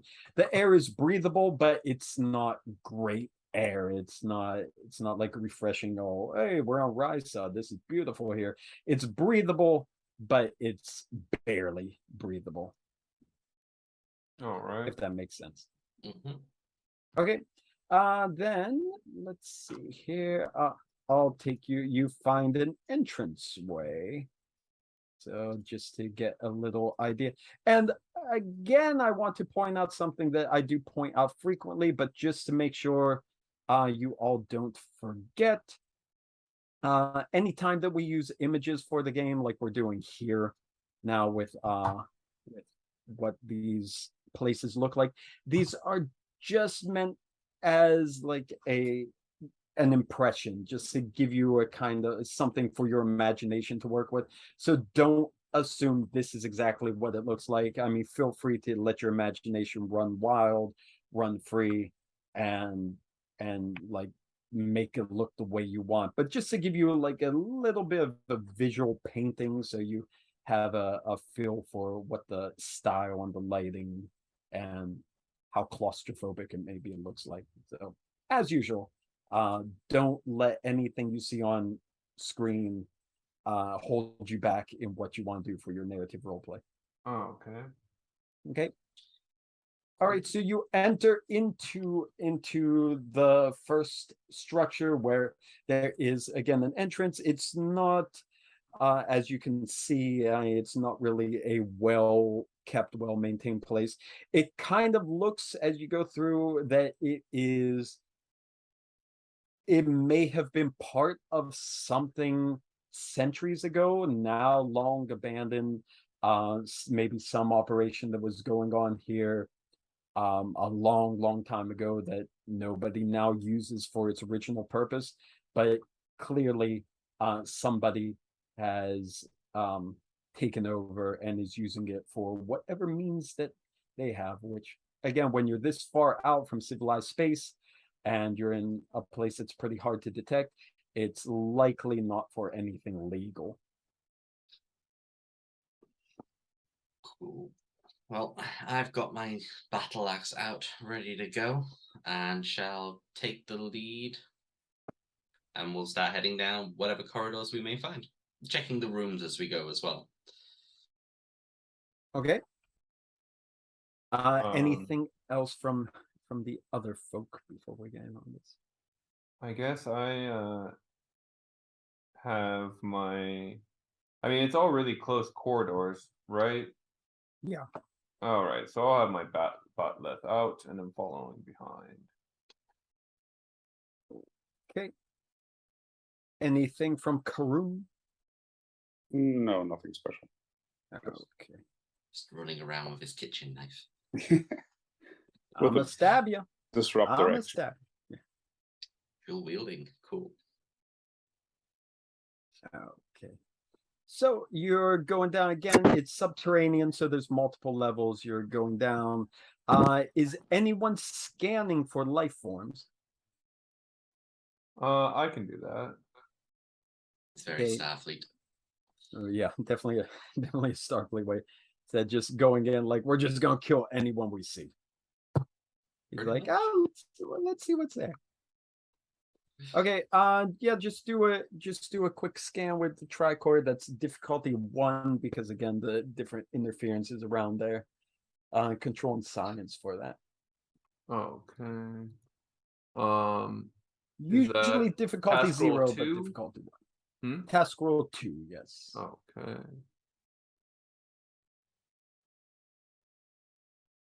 Oh, I also forgot to mention the loss of 1 momentum as we go to the next scene. We left the ship scene and now we're on the planet scene. Okay. Well, I got nothing. You got nothing. Okay, again, the interference from the planet, it's not helping you. You know there's life forms in here, but you're not going to be able to detect where they are, how many, how grouped up they are. You're just going to have to wait until you come across them. So how are you going to proceed as you go deeper into this facility? Are you trying to be sneaky, or are you just going to boldly check room by room until you find what you're looking for? Well, I think guess- this is your call, David.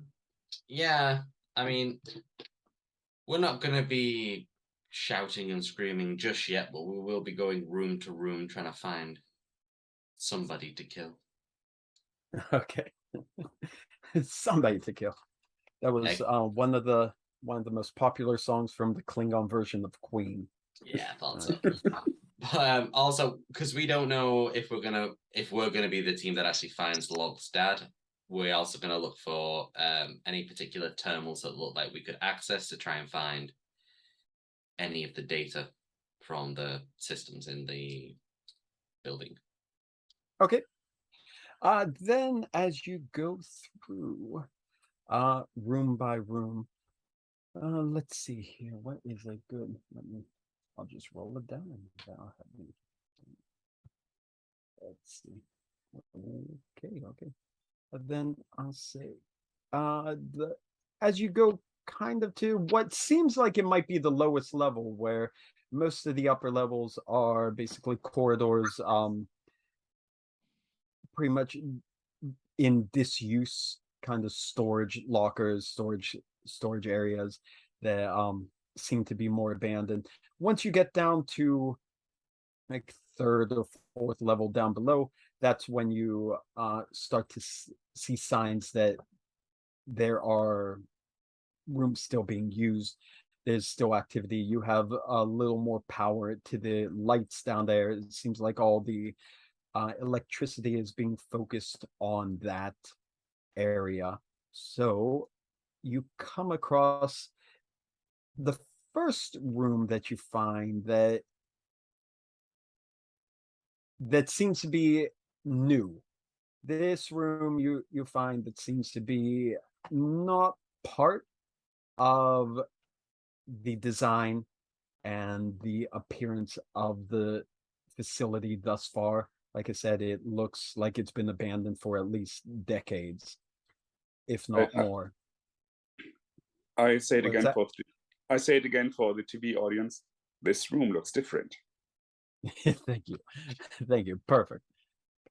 And here it is. Take a look at there's definitely a medical facility that has been installed here, and as Caruhm said, this room looks different, but it does have operating computers, operating terminals that work because they are much newer than anything else in there. And I'll put my battle axe away for a moment, and I'm sure the others might as well. Take a terminal and have a look where I can find. Mm-hmm. Okay. Are you all searching different terminals, or are you going to try doing the whole Scooby-Doo thing where a main person goes on and the other two are over the shoulder and just examining the information? I will keep a lookout while they search the terminals. Okay. Yeah, let's do it then. We'll take a terminal each. Caruhm, do you have any medical experience, or are you pure cooking and killing? Let me have a look.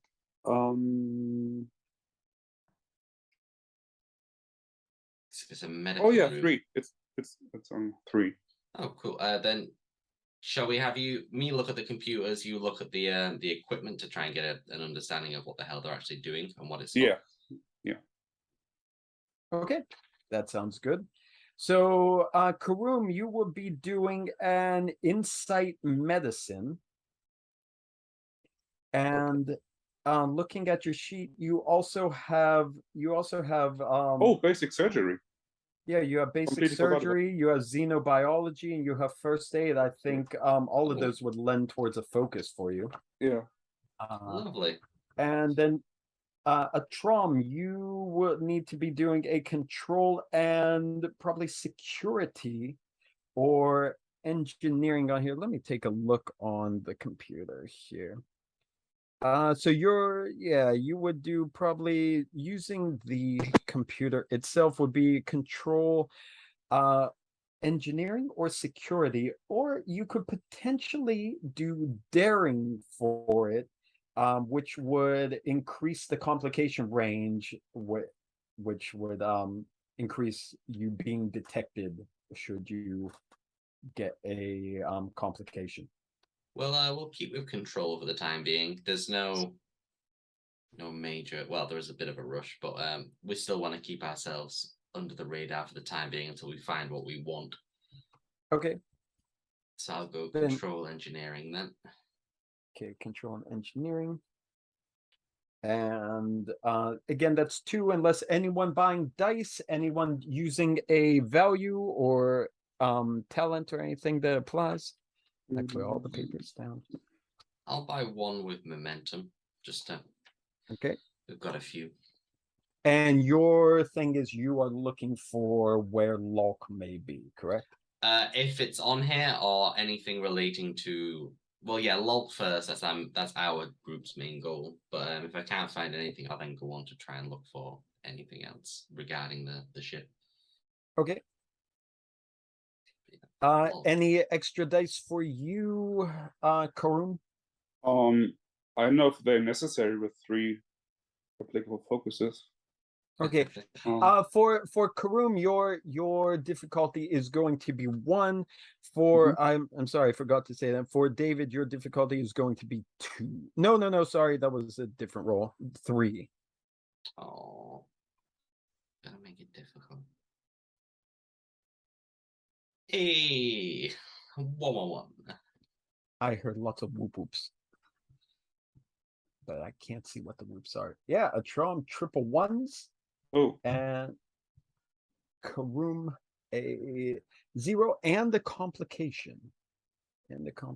So David, we'll go to you first. For a Trom, you are scanning through the files, and luckily for you, you actually do see that there are files on the prison, just written in Klingon has the word prisoner, referring to a singular person. So you are finding that they are keeping files on this person, and they are being held in it's not really a holding cell, but you see that there is a small, I guess it would have been like a storage or an access chamber that has been extra security added to the locking mechanism. So it's clear that that is where they are storing this person. Okay, cool. Then can I find a little map there? Yeah, as you're doing your successes for that, yeah, it would be pretty easy to bring up a map, I would say. Cool. Then we know where we're going.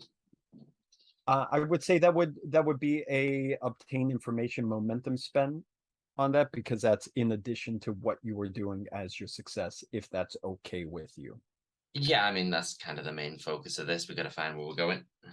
Okay, so yeah, you're going to be able to pull up a map in relation to the information you just found out about where it's being locked.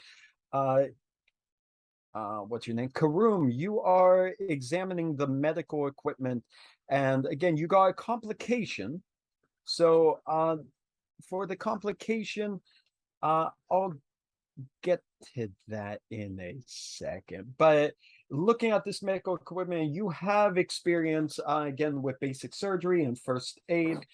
It has helped you immensely as a chef, knowing anatomy and how to perform precise slices and cuts of meat. But looking at this equipment, while this is medical equipment, it doesn't look like it's your standard life-saving medical equipment, like the things you're expecting to find. Yeah, you find the laser scalpels, you find everything like that, but you don't see it set up in a way as a typical med bay would. It seems more that it's done for scientific purposes, not for life-saving purposes. Mhm.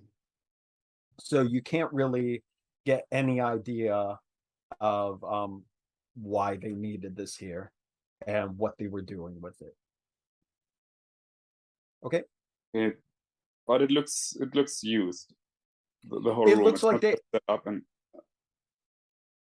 it looks like they have been using it. It's just Yeah. something that they specifically installed on this facility or at this Mhm. facility that wasn't there originally. So this was intentional here, which Mhm. seems clear just by the way it looks and what you've seen. Okay. Yeah, so I'll share it with the others, of course. They might have been experimenting. Hmm. Well, whatever they're certainly- doing here. Yeah, go on. Well, that certainly adds a new dimension to this. Indeed. However, I found where a prisoner may be being held. So let's go find your father. That's good to hear. And as for complication, I'm just going to bank it as 2 threat for now. Oh dear. Oh Yeah. dear, indeed. Okay. Get my All right. battle axe back out and let's get going. The old battle axe back out. Okay, so you are going to head to the location that Atrom had found is the area with the more security added to it. That typically would be nothing more than a storage closet, it seems like, from the plans, the map that he pulled up. So heading there, we'll just go back to that main place because most of the corridors look kind of like that anyhow. Okay, hang on 1 second. Okay, so you get outside the door of this closet, of this chamber, and indeed you see that it is locked. So you're going to have to try to open the door somehow.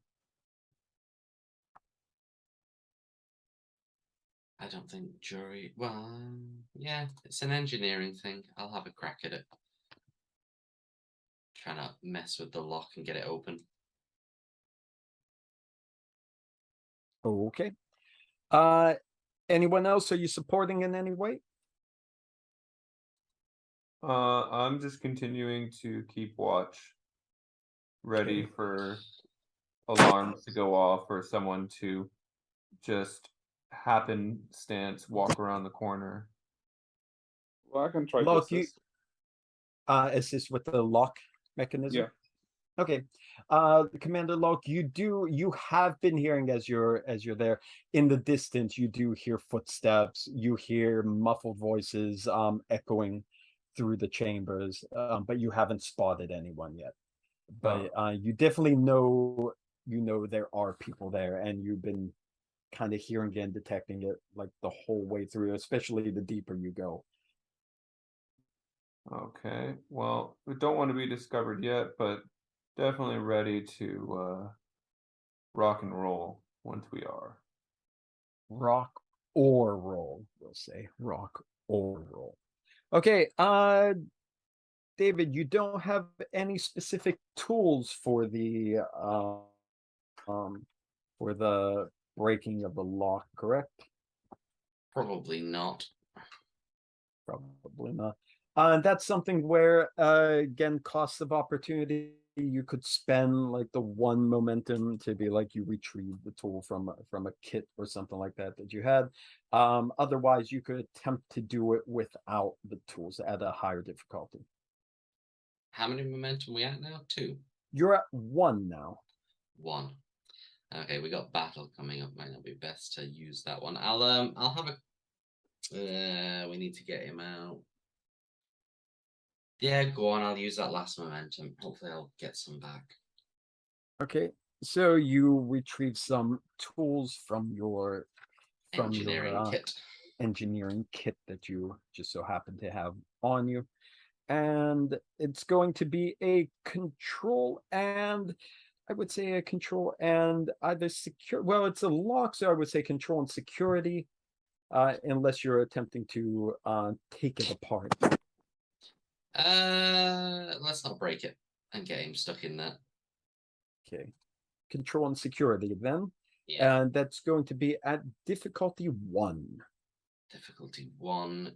And Caruhm is going to help you. How are you going to help, Caruhm? What are you going to lend towards this? Actually, there's probably not much I can do, right? It's just a tiny lock. Well, I mean, it could be using experience of having done this before, of maybe knowing security systems to add advice and offer that up. That can always work in a situation like that. Yeah, I mean, An insight just or say, a reason. What's let's that? just say this type of lock looks familiar, and I somehow can give advice. Okay, then do an insight and security for you with 1 die. Okay, there we go. Let's see, I hear the whoops. I hear the whoops. 3. Let's see, we got 1, 2, and 3, and you needed 2 or 1?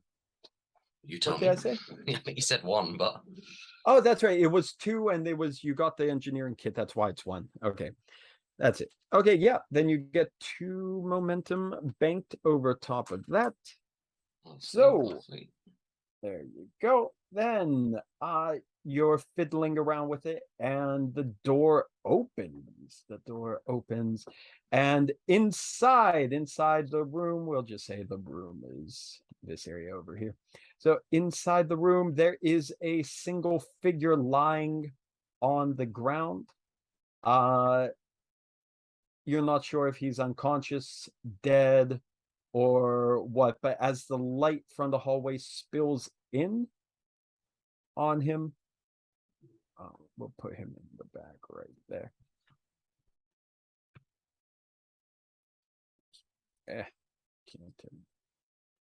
He's on the ground. As the light spills in on him from the corridor, you see it's an older Klingon, a Trom. You recognize him instantly as the senior Lalk. Lalk, your father. I turn around and enter the room quickly, and take to a knee next to the figure. Father, are you all right? He's somewhat dazed, and when he hears your voice, his eyes flutter before opening. You can see his face is bruised up, his hands are bruised, there's dried Pepto-Bismol colored blood on his clothing, on his hands. You could tell from the bruising that it looks like he put up a fight as well as taking quite a beating. And his eyes flutter before they lock on you in the dark.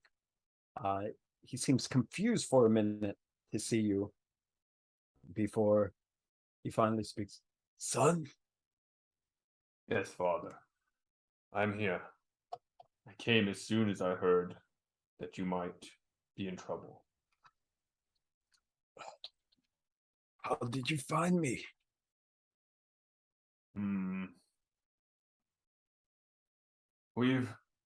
There's been a slight trail left to follow. We were able to track the traitors without too much difficulty. But please, You can explain more after we get you to safety. Yes. Help me up. Of course. Oh man, I can't wait to tell that smug commander, show him that my father is not a traitor. Traitor? What are you going on about? Please, father, save your breath. As he sits up, he sees Caruhm and Atrom in the entranceway.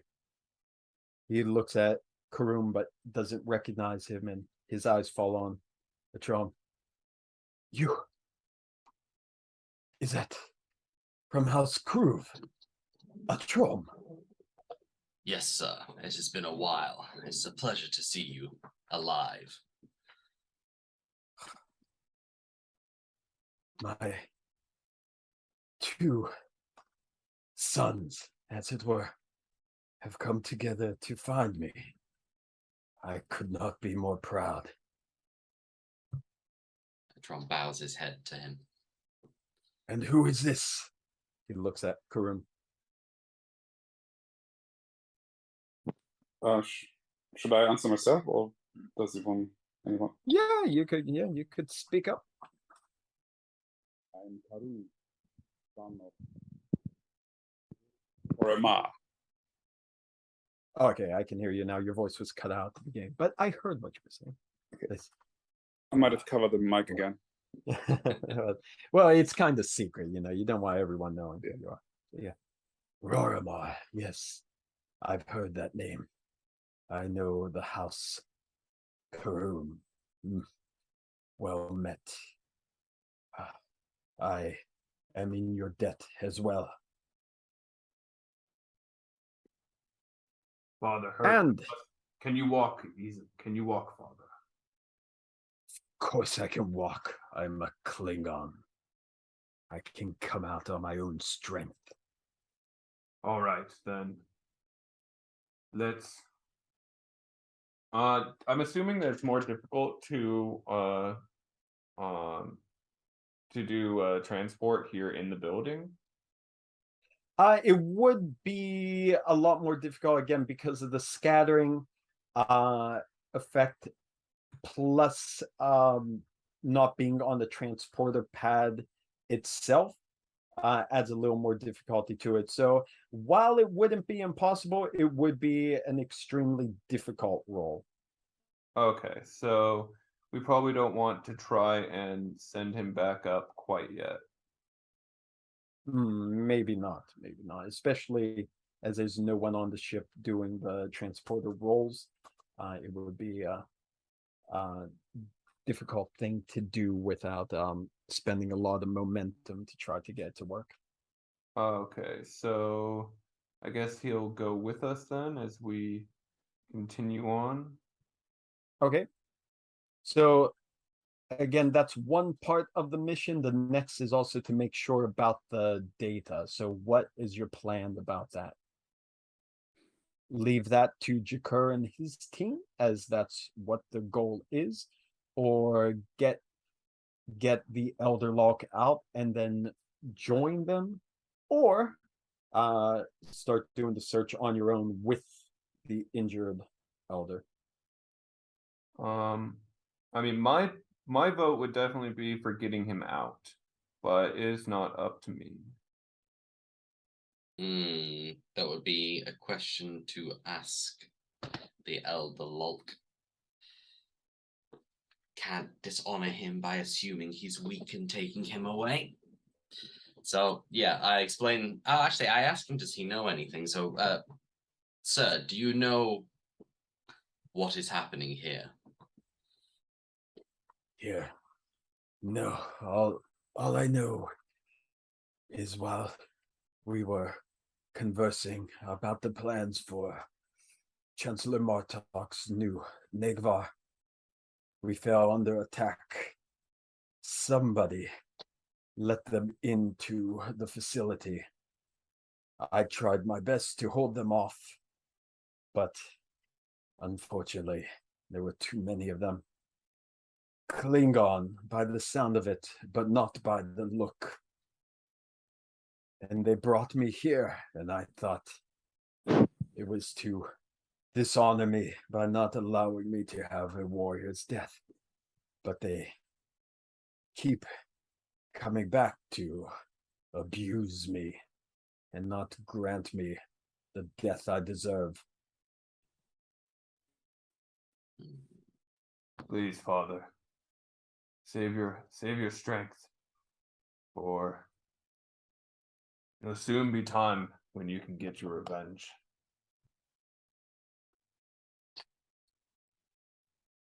Let us head to the surface for now. As you say that, finally the footsteps start getting closer and start charging in as someone has detected you. Battle axe. You hear the footsteps coming in, and there are some armored in old style Klingon armor with face coverings charging in. Cool. Sorry, what did you say again? They looked like Klingons, but didn't act like them? Oh, He said they sounded like Klingons, but Sounded. didn't look like them. didn't look, okay. And sure enough, when these armored soldiers come in, that is old Klingon armor for sure. But they look to be a smaller build than the normal Klingon warrior. They seem to have a smaller frame than your typical Klingon. But they do draw Klingon weapons, and you see them pull out mek'leths from their sheaths when they see you are all holding melee weapons yourselves. Let's do this. Let's go. Okay. So Shout and attack. What's the the Klingon? older Lalk is going to also ask for a weapon. I might not be able to do much, but I might be able to support you, son. You can have my kitchen knife. Like the hell is this? The last sacrifice. I have a spare mek'leth if he needs it. Yeah, that's. I don't really want to give up on my chance to go into battle with my butler, and I also don't think that giving him a Starfleet phaser is going to make him all that happy. Yeah. Here, you just defend yourself, old man. Piss off, boy. Okay, well, should a Tron just toss him the spare mek'leth? Yeah, go for it. He can borrow. He can borrow Okay. my mek'leth. Okay, you toss it to him, and he looks at you, and he gets this swell of pride in his face, and he stands up a little straighter, even though he's still worse for wear. Okay, and then these Klingons are charging in. They are screaming in Klingon. They are speaking Klingon. So even though they are of the smaller variety, they are, by all intents and purposes, they are Klingons. Or they seem to be. Okay, they charge in. So we are in battle, my friends. Kind of. Yeah. So here we go. You get to. Now I'm getting warnings about audio quality. Yeah, okay. Close applications. Okay, well, then I'm closing this one. Let's see if that does it. Yeah, I really should have restarted the computer before this game. So hang on a second. Let me just close some things going on in the background here. Don't mind me. All right. I'll even close Discord. Don't need that running. So nobody send me a message on Discord, or send it will come to my phone. Okay. Hopefully these files are good. So definitely don't delete the backup file until I have a chance to check this whole thing, please. Okay. All right. So it goes into we're in battle, so you get to.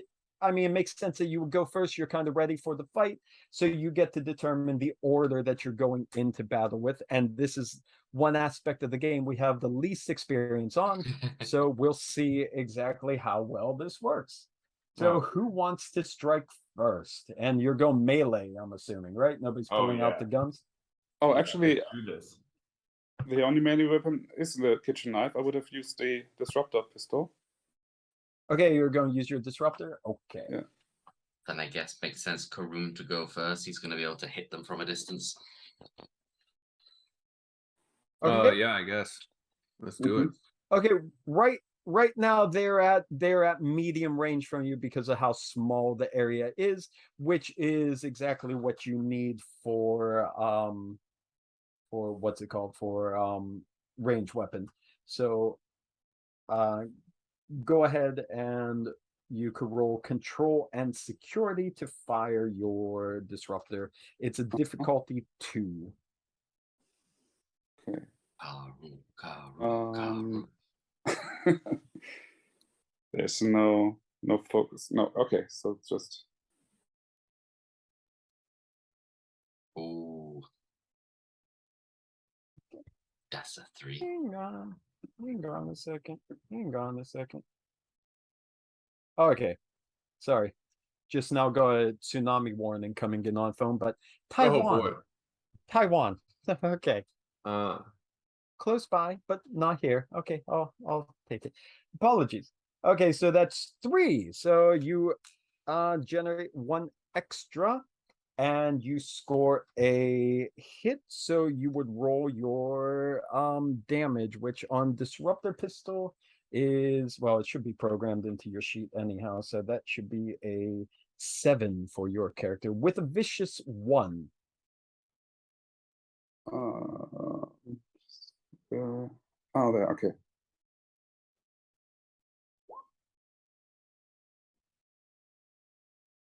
Wait, Okay. what? No. Was it right? No, that's 7. That's right. That's 7 dice, right? Yep, that's right. So you get 1, Oh, yeah. 2, 3, 4, 5. You get 1, 2, 3, 4, 5, and the vicious 1 turns that up to 8. Vicious 1 turns that up to 8. That's quite a big hit there, and I don't think I'm going to like that would use a lot of threat to do that. So I might not even try to stop any of that. You could even spend more momentum to try add more damage, but all you need is 5 to basically hit that. Oh yeah, this is, I'm assuming, are you doing a lethal assault or Yes, just of course. lethal assault? Because if it's a lethal assault, that adds 1 threat to the mix too. Forgot to ask. So you are doing lethal? Mhm. Okay.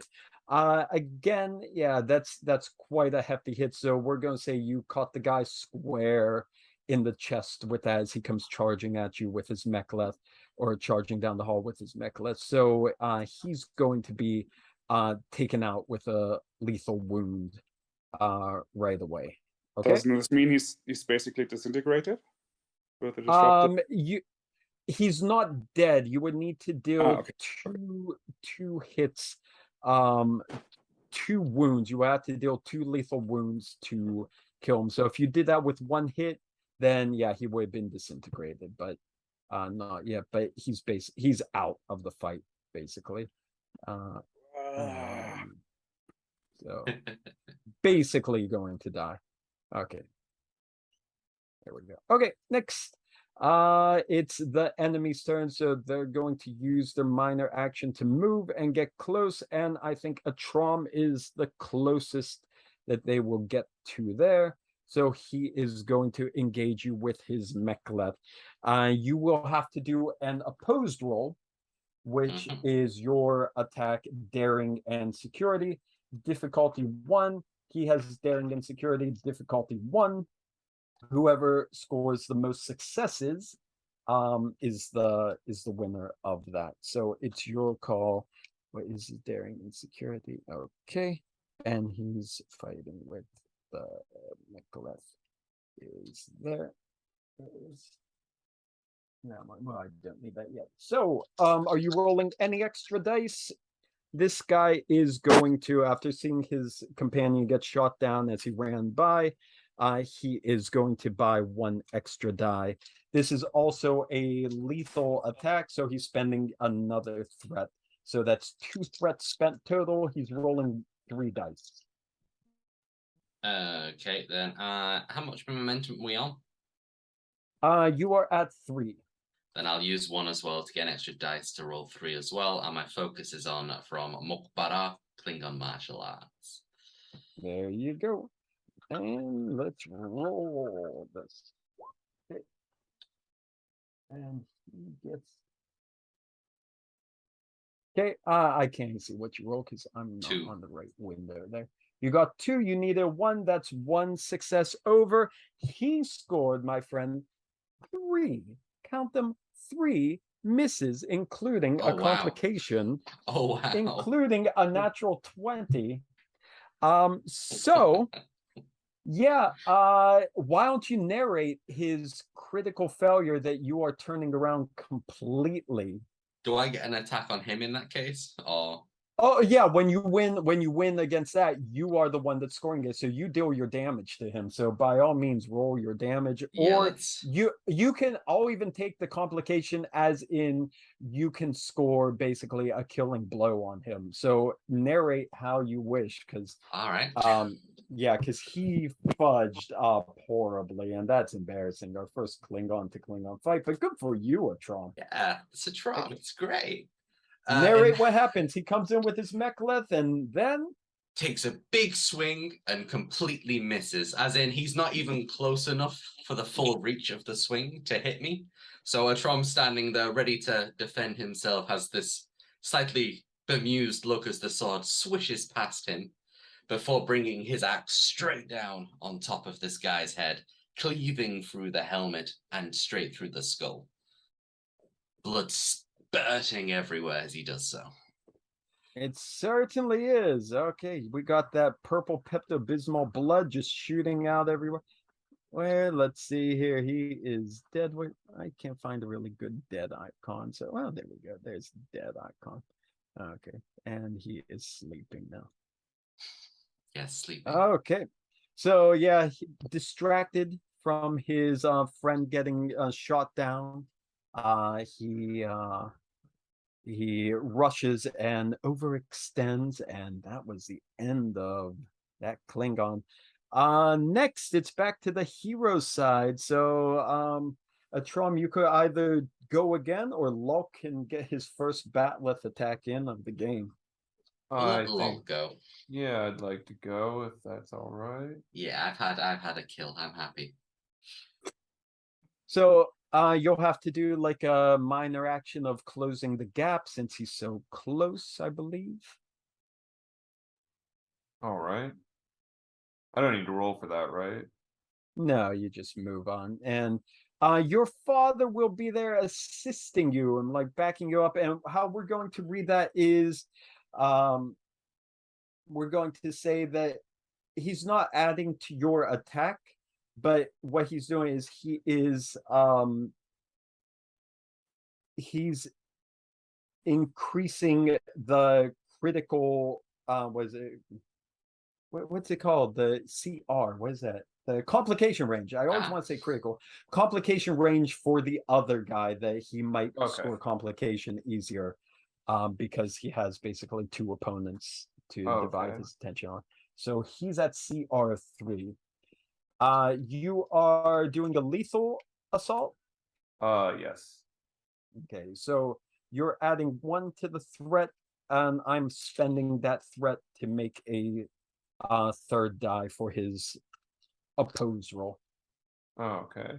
Are you buying any extra or no? We have how much momentum right now? 2. 3 still. Oh, 3. 3. Yeah. Yeah, because you gained 2 back. Yeah. You'll use 1? Okay. So I just I'm clicking the button down next to my bot left, right? Yeah, you should just click. Well, no, that's only if you hit. So you gotta do your roll first, which is daring and security. And then if you hit, you click the batleth one for, it's daring, not fitness. No, for is it? Am I wrong? I thought melee was daring and security. Am I wrong? Okay. Am I completely confused? I thought close combat was fitness, but yeah, I might be wrong. Am I? No. I see right here on the very, very useful Klingon board, daring plus security. Okay. Yeah. Okay, sounds good. Task roll 2. Task roll is 1 for daring for melee. Oh, it's 1 for melee. Oh, the lights are flickering. Lights are flickering. Oh my. Okay. So you're rolling 3 as well, right? Yeah. Okay. Rolling mine. Okay. What did you get? 110. 110. So that's 2 successes, right? Yes. I too got 1 success. 1 success here. Only roll 1, but it's not enough for a critical success. So you get 1 extra that banks 1 momentum for you, and you won the fight. So now you roll your damage. Okay.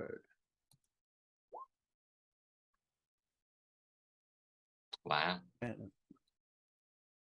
Okay, and let's see. That is vicious 1. So good gravy, man. 1, 2, 3, 4, 5, 6, 7, 8, 9, and then vicious kicks in for 12.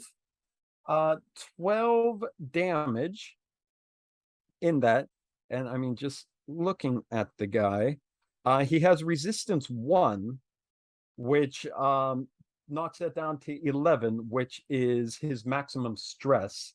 So you not only dealt 5 stress, which is 1 wound, but you also reduced him to 0, which is 2 wounds. So that is an instant kill. So go ahead and narrate that, because it's a lethal attack. So yeah, go ahead He and narrate comes that. running at me, and I do a kind of spin around, and with the botleth, just cut him right in half at the waist.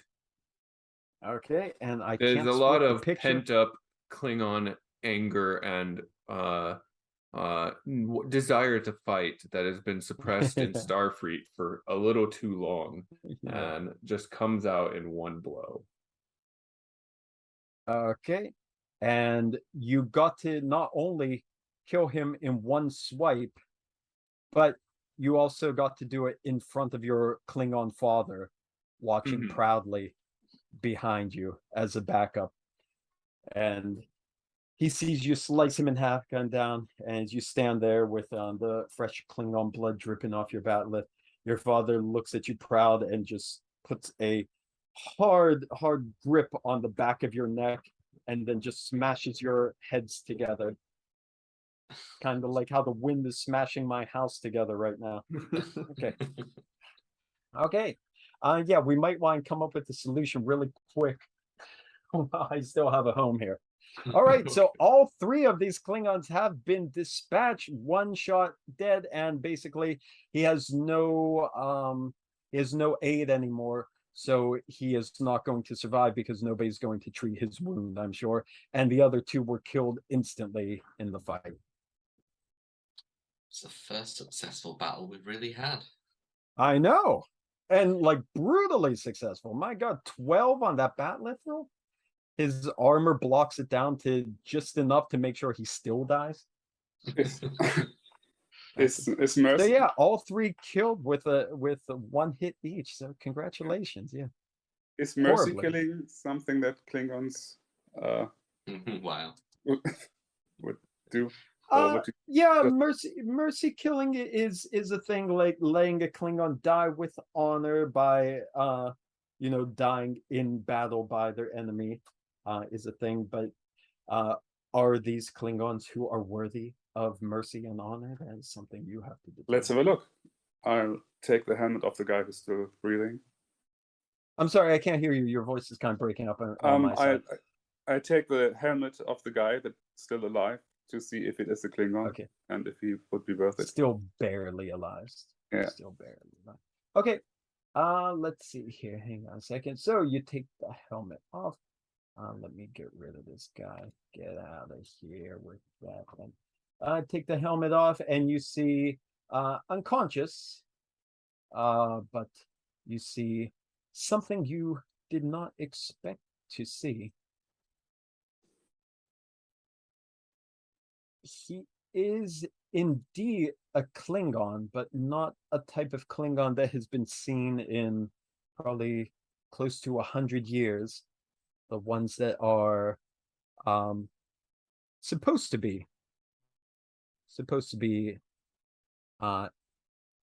have been done away with. The remnants of the human augment virus that made Klingons look human for a couple of centuries, or at least some of them, as the virus infected the species that known as the qIr'a.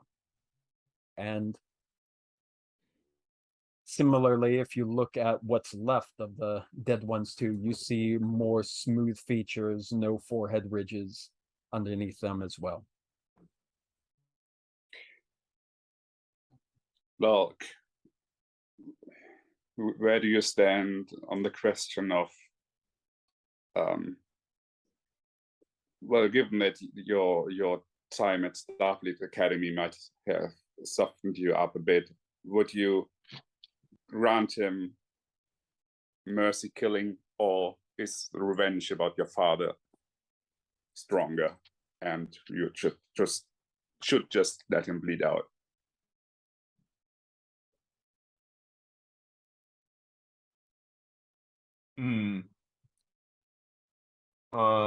We have about 30 seconds. Yeah.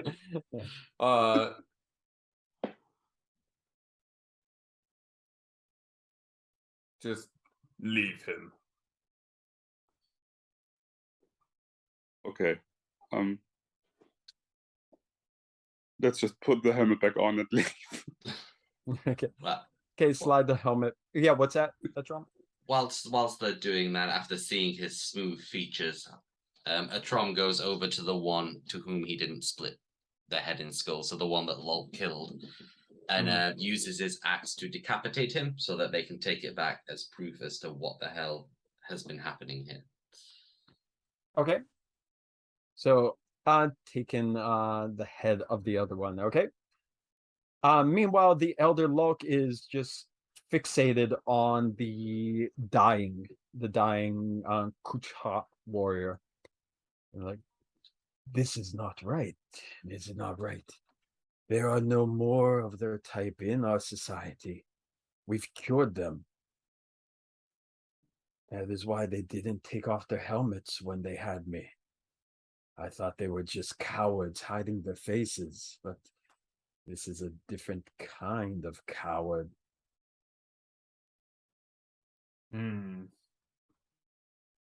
Perhaps There must have been a small remnant left that did not see their differences as a weakness. Perhaps they feel resentful towards their treatment.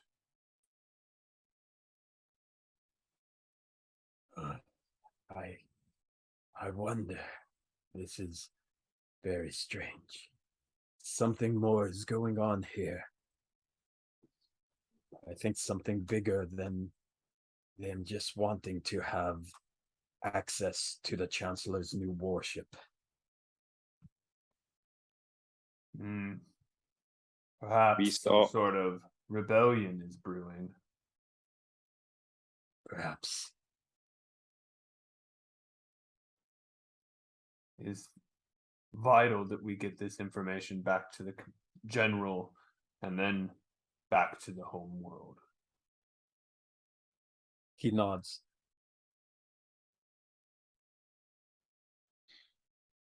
Let us leave before more of these creatures arrive. Okay. You go head back to the beam out point then. Yeah. I think so. Okay. Okay, so we will fast track there. You get to the beam out point, scene ends. So we'll have you beam back aboard the ship. How's that? And Good. David, you took the head of the Klingon, right? So Yep. you have the proof there. Yes, Okay. yes. All right. So next, woo-hoo, it is getting strong now. All right. So you're back aboard the ship, and since you split up the party, which you never should do. in Call of Cthulhu. So since you split that up, we're going to just narrate what happened with Jakar and his crew.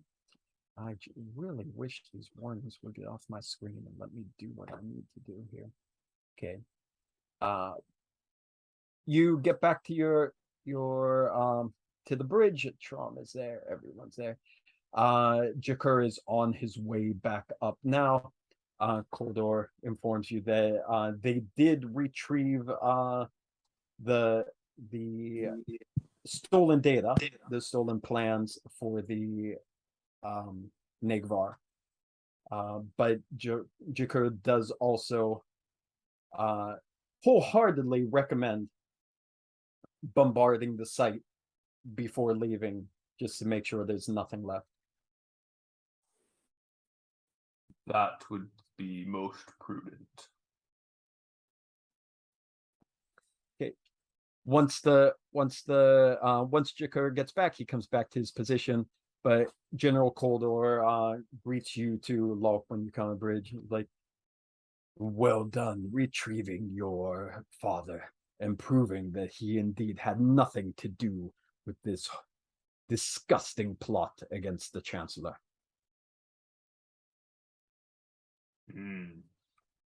I, of course, never doubted him.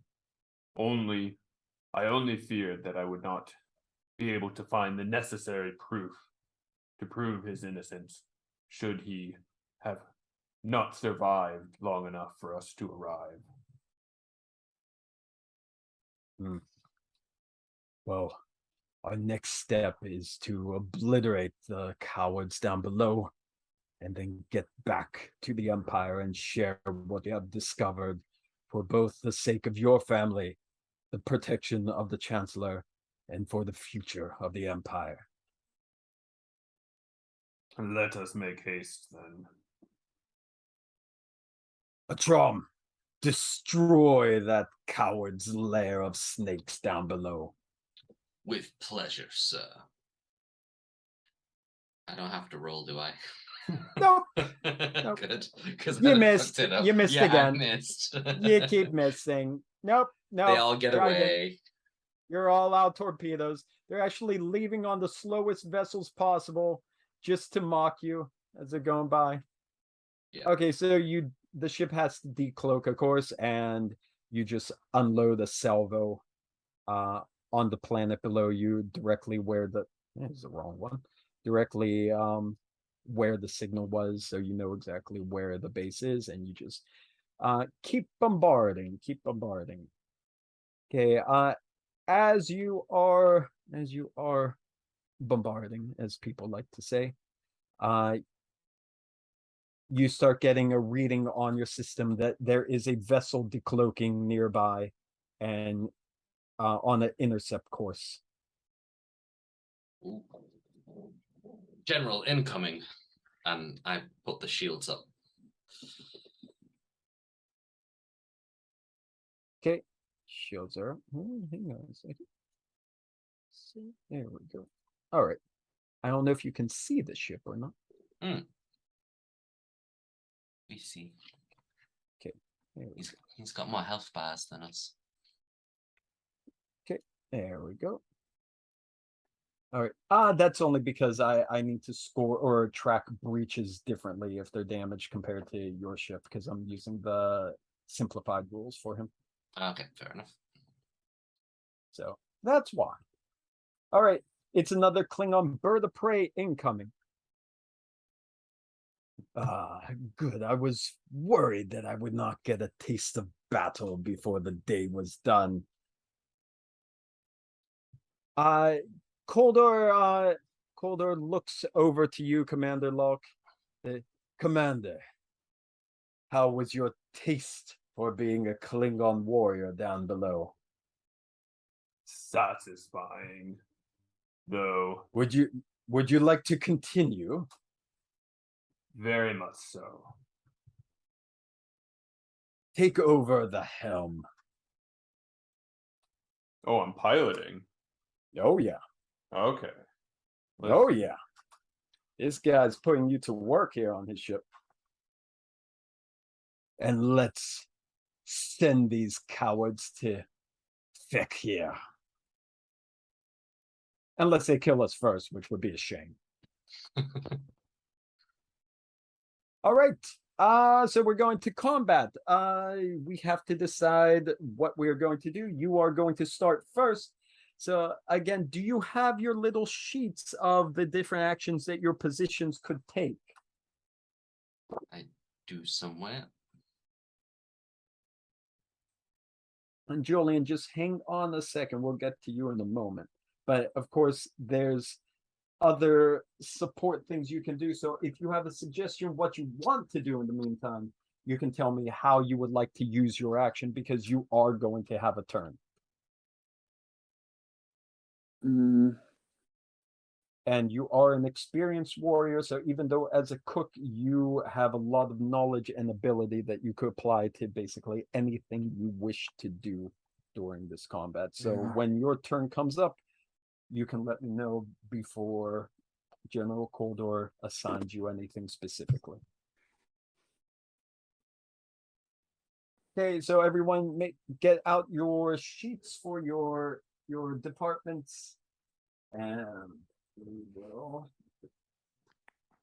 see what happens. So again, remember each round you have a certain number of actions to take, and let me go to the right page here.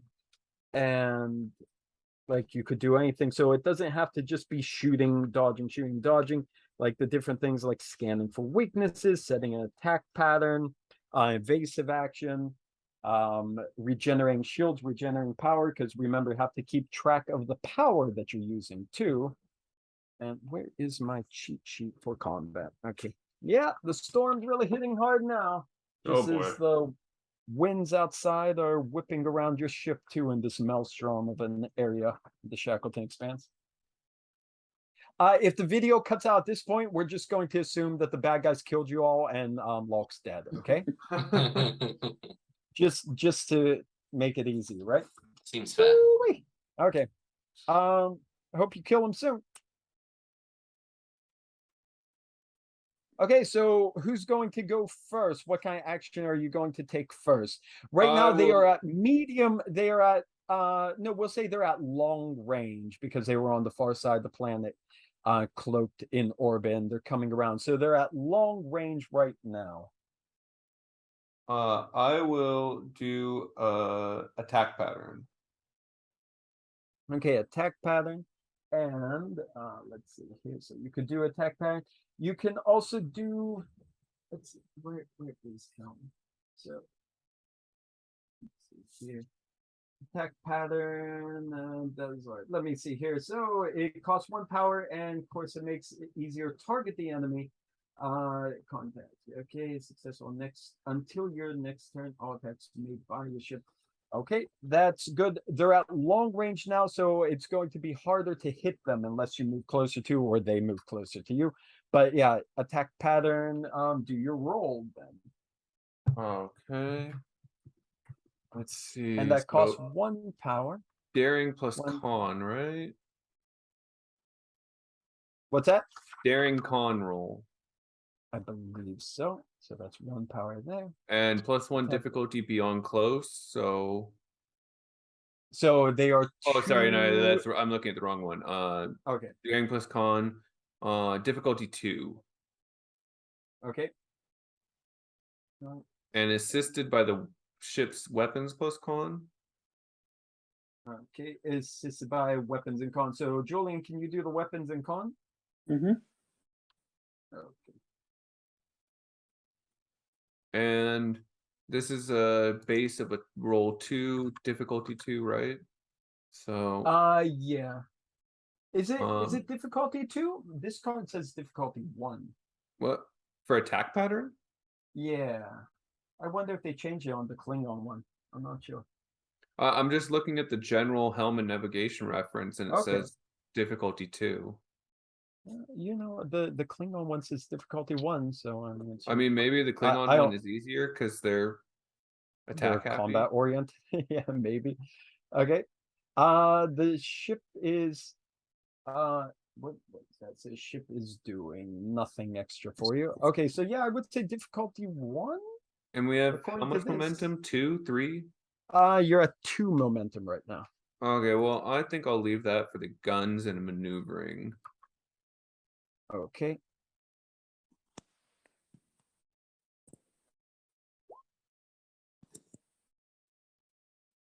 Okay, and you got difficulty 1. So there you go. You got 1. That's enough. So you have an attack pattern up, moving towards there. Now it's the now here's the other thing. So there's also the momentum spend that you can do that, again, we're never really in these combat situations, so you might not remember, where you can retain control.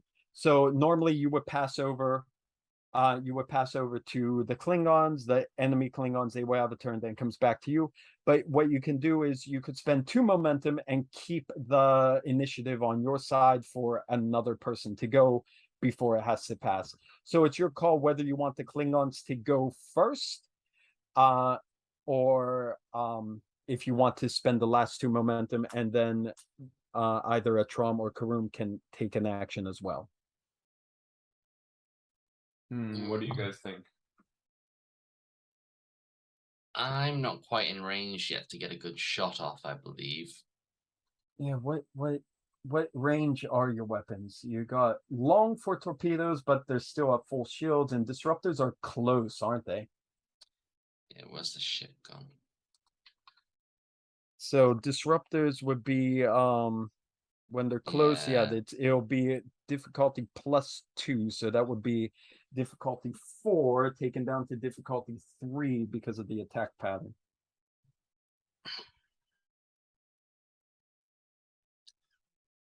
I could fire some photon torpedoes, but it's not going to do too much. Just damage the shields, but we need to get the shields down, so...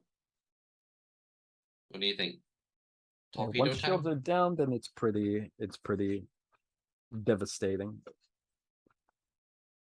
Okay, it's your call what you would like to do. You could just pass it to them. You know what? We've been lucky with the rolls. Let's take a shot with the torpedoes and see what happens. Okay, Fire a salvo firing of the torpedoes. Oh, you're firing a salvo. I think if you fire a salvo, that also increases the difficulty by 1. Okay, let's not do that. And it adds 3 threat to the pool instead of 1.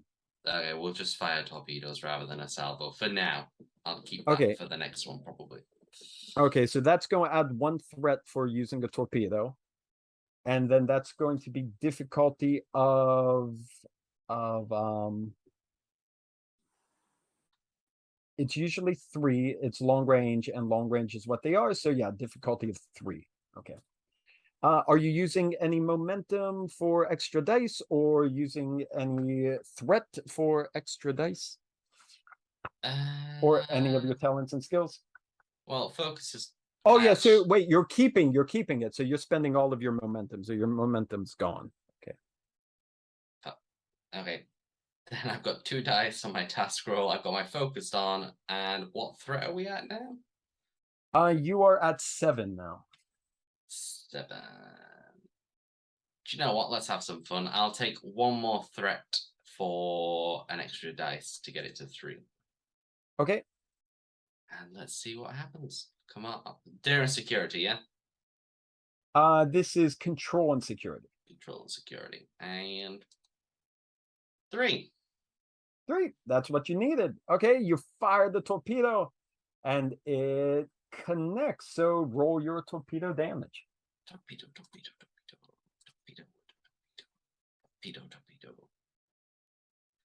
Okay, so that is 5. 2, 4, 5.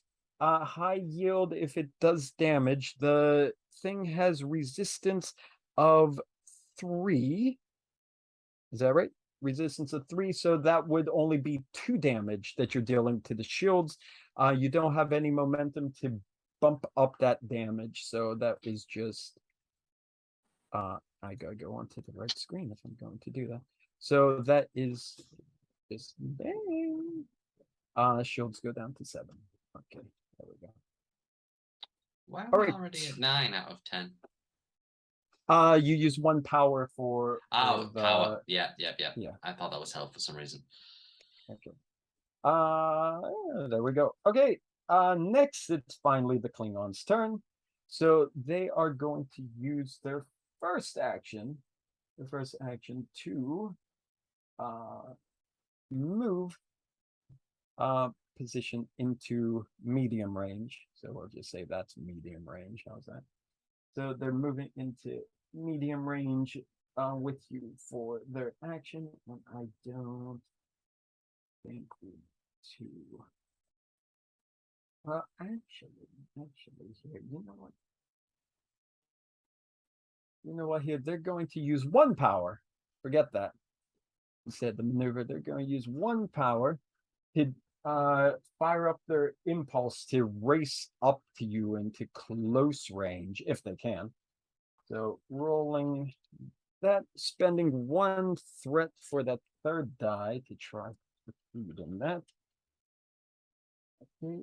What is this score? Yes. So they need. What is the difficulty on that? Yeah. Okay. Yep. They got that. Plus they generated 1 threat back. And now they too are going to spend 2 threat to keep the turn on their side, and they are going to engage you in combat, firing their cannons now that they're close range against you.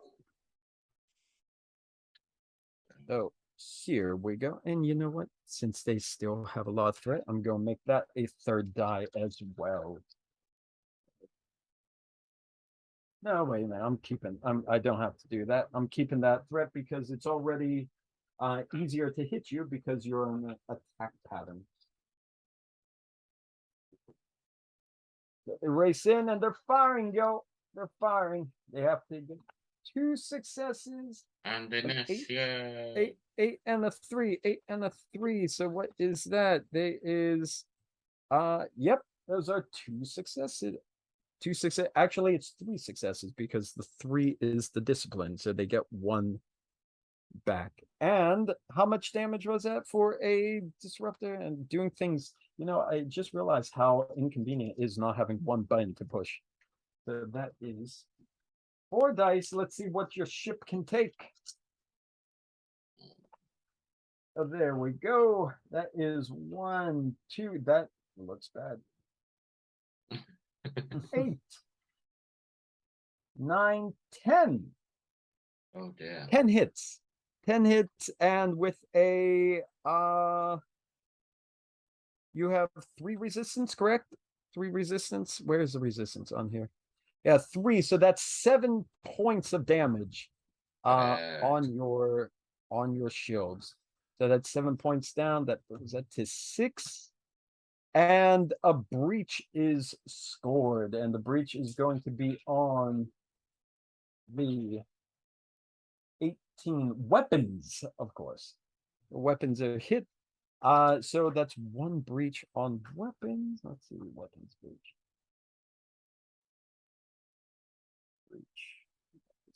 That's 1 breach, which means that they're just impacted right now.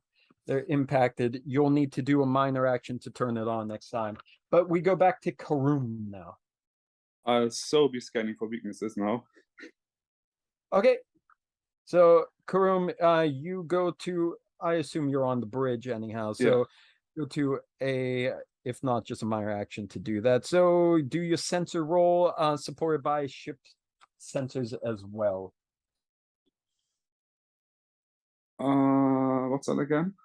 Yeah, for weakness is control and science, Control and science. assisted by ship sensors and security, a difficulty task of 1. Yeah, and you're in close range now, so good.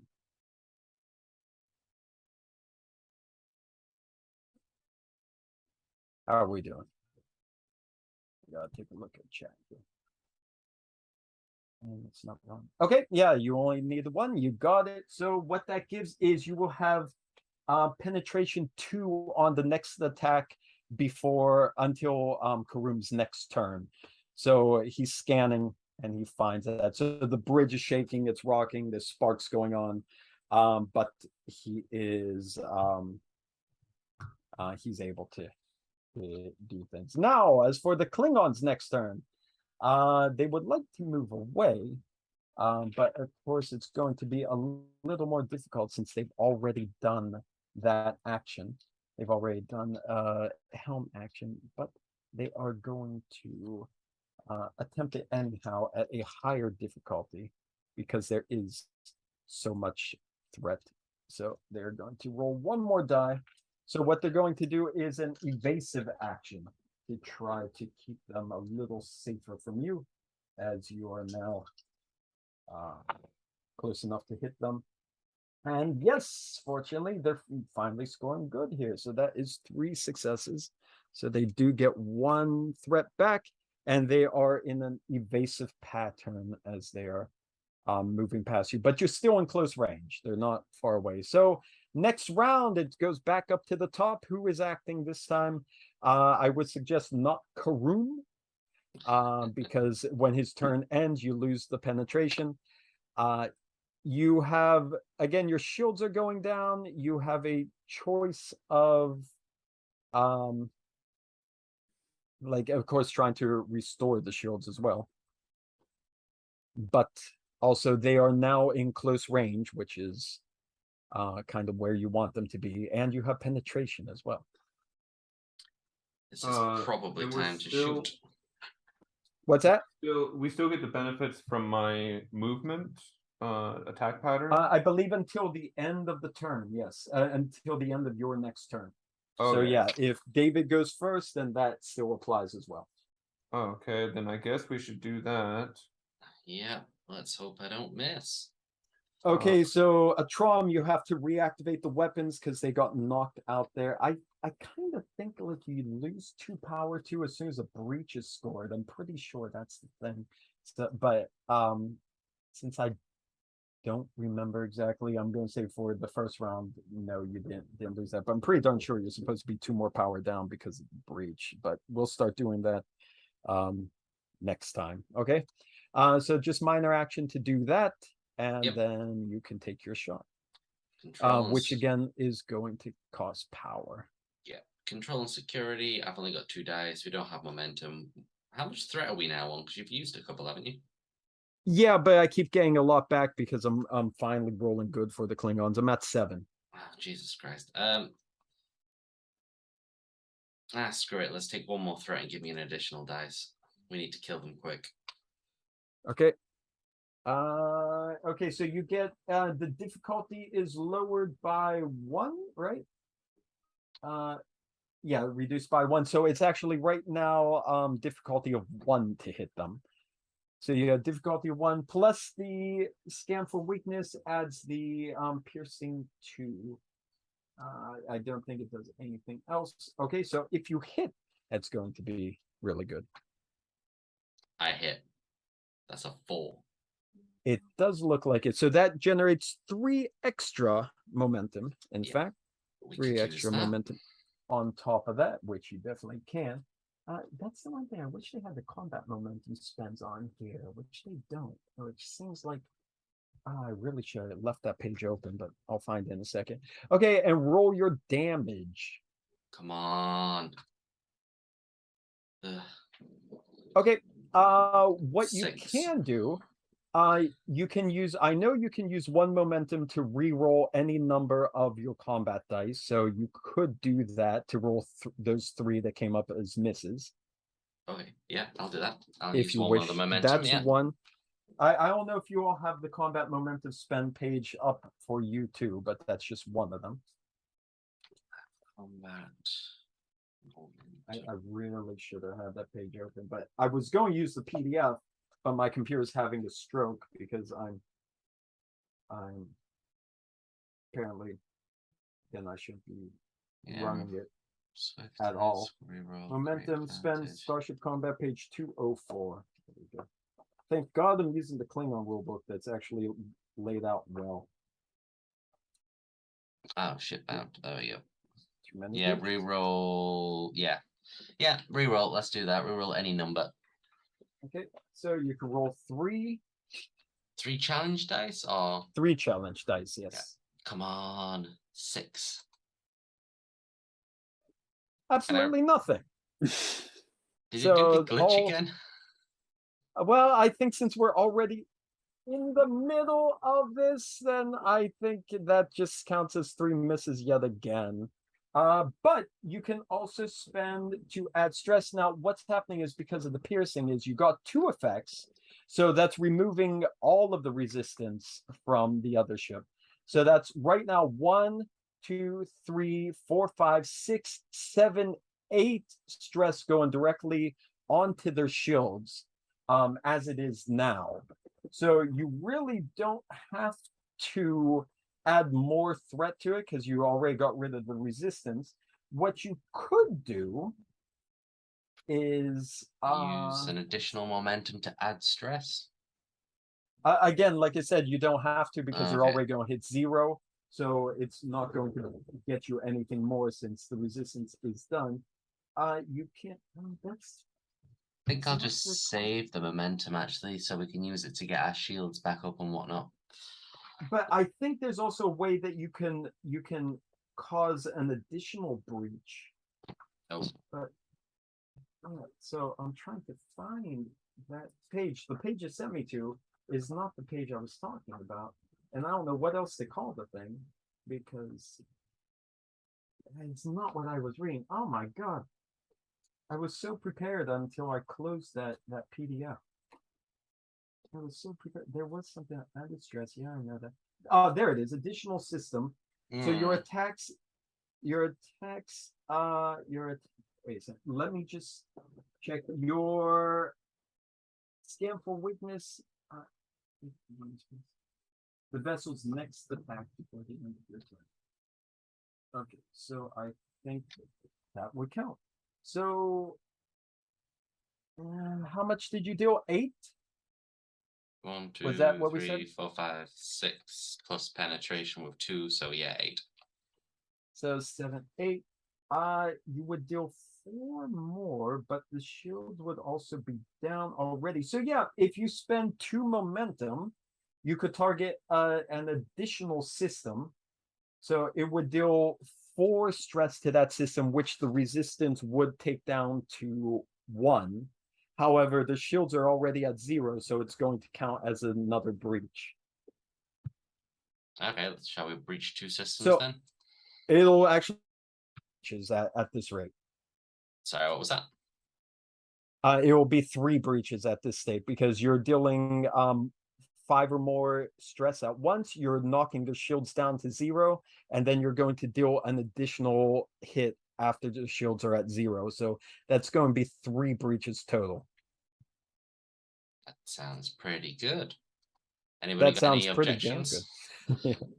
That sounds good to me. Okay, so that's the last 2 momentum. As the bird of prey it comes up and like hits you with a hard hit, it tries to bank away at its normal rate, but you finally open firepower and you catch him doing knocking the shields down to 0, which again we're saying the breaches cause loss of 2 power, and you're targeting a second system. So not only do you do 2 breaches from that massive attack, but you spread to another system, hitting them again. So the ship basically is disabled and spinning as it goes drifting past you. Basically, it just has enough structural integrity left to keep it from exploding right now, but otherwise you have crippled it completely as it did its flyby. Yay! Perfect. I like that drum. Okay, Koldor stands up in his chair and leans forward and says, "No reason to keep this filth in the galaxy. Fire at will." Now I do a volley of torpedoes. Now you do a volley of torpedo, and then plum, plum, plum, plum, plum. And you see the ship explode in a huge fireball on the view screen. Yay. Calder lets out a Klingon yell of victory. As do we all. Okay, and I got to. Sure, that was quite a nice hit you put on him. I will do that. Okay.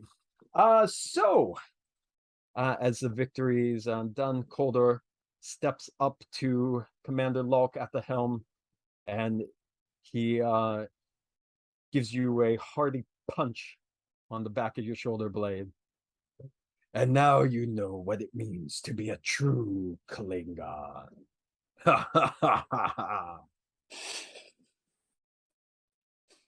And he's waiting, and then he looks around, and nobody else is laughing, and he feels self-conscious. And then he gives you a knowing nod at Tron, like, thanks for the save, buddy. Okay. All right, let's cut to let's see, final scene here before I lose all power and I die. Hang on. Well, it's nice of you to spend your last hours with us. Yeah, you know, I did promise. And I'm a man of my word. Which is my favorite lie to tell. Okay, let's see. Where is it? Okay, trying to go next scene, but I'm just grabbing all the wrong stuff. I am looking for love in all the wrong places. Okay, let's see. I think I found what I wanted. Okay.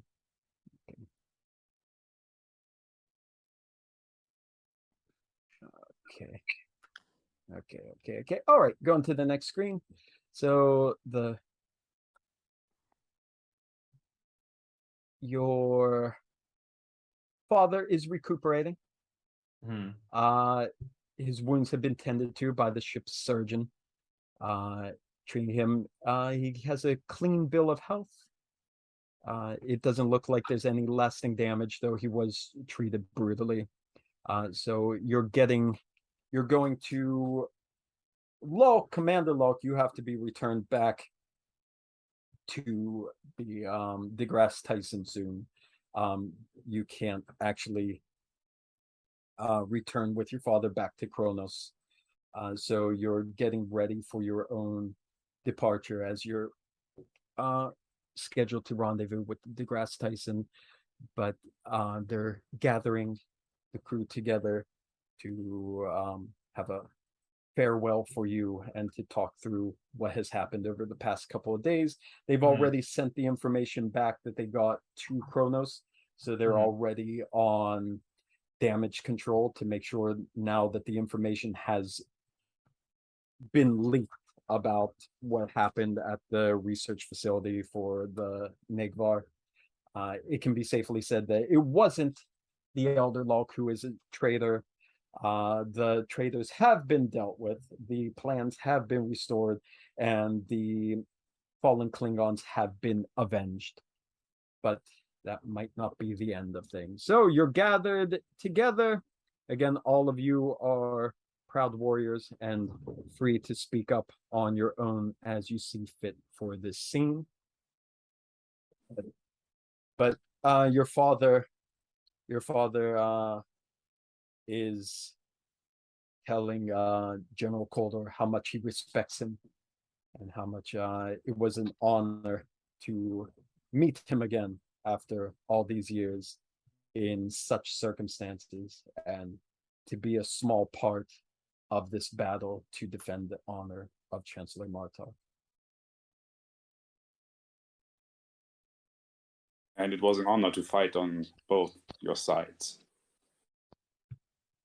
Agreed. I will say that this experience has certainly made me... Well, I know that I would have done just as well if I had stayed with the Klingon Defense Force, as opposed to joining Starfleet. And I hope that should anything happen to my position in Starfleet, that I might find a warm welcome here among my kind. Wow.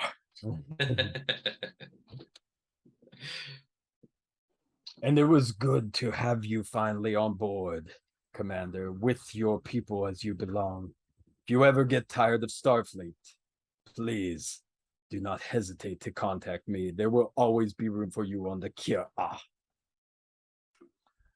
Well, maybe if it's not a permanent position, should you have need of my help, feel free to make contact again. And we will. Good luck to you, Commander. And good luck to you. Good hunting. Success and honor for you and your Starfleet vessel. I know they are in good hands. With that, I go to spend some time with my father before parting. Okay. And It should have been at your is- side, right? I'm sorry? My touchy goodbye message should have been, it was an honor to fight at your side, not on your side. But you got it anyway. We Both figured it work. out. Both work.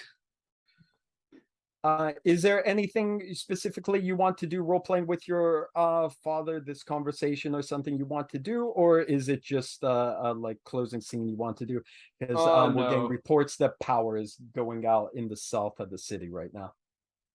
I think that I think that just the two of them walking off together is a good closing scene as the credits begin to roll.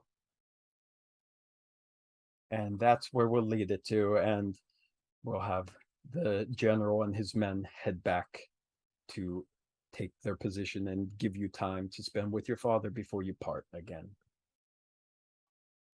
That good for everyone?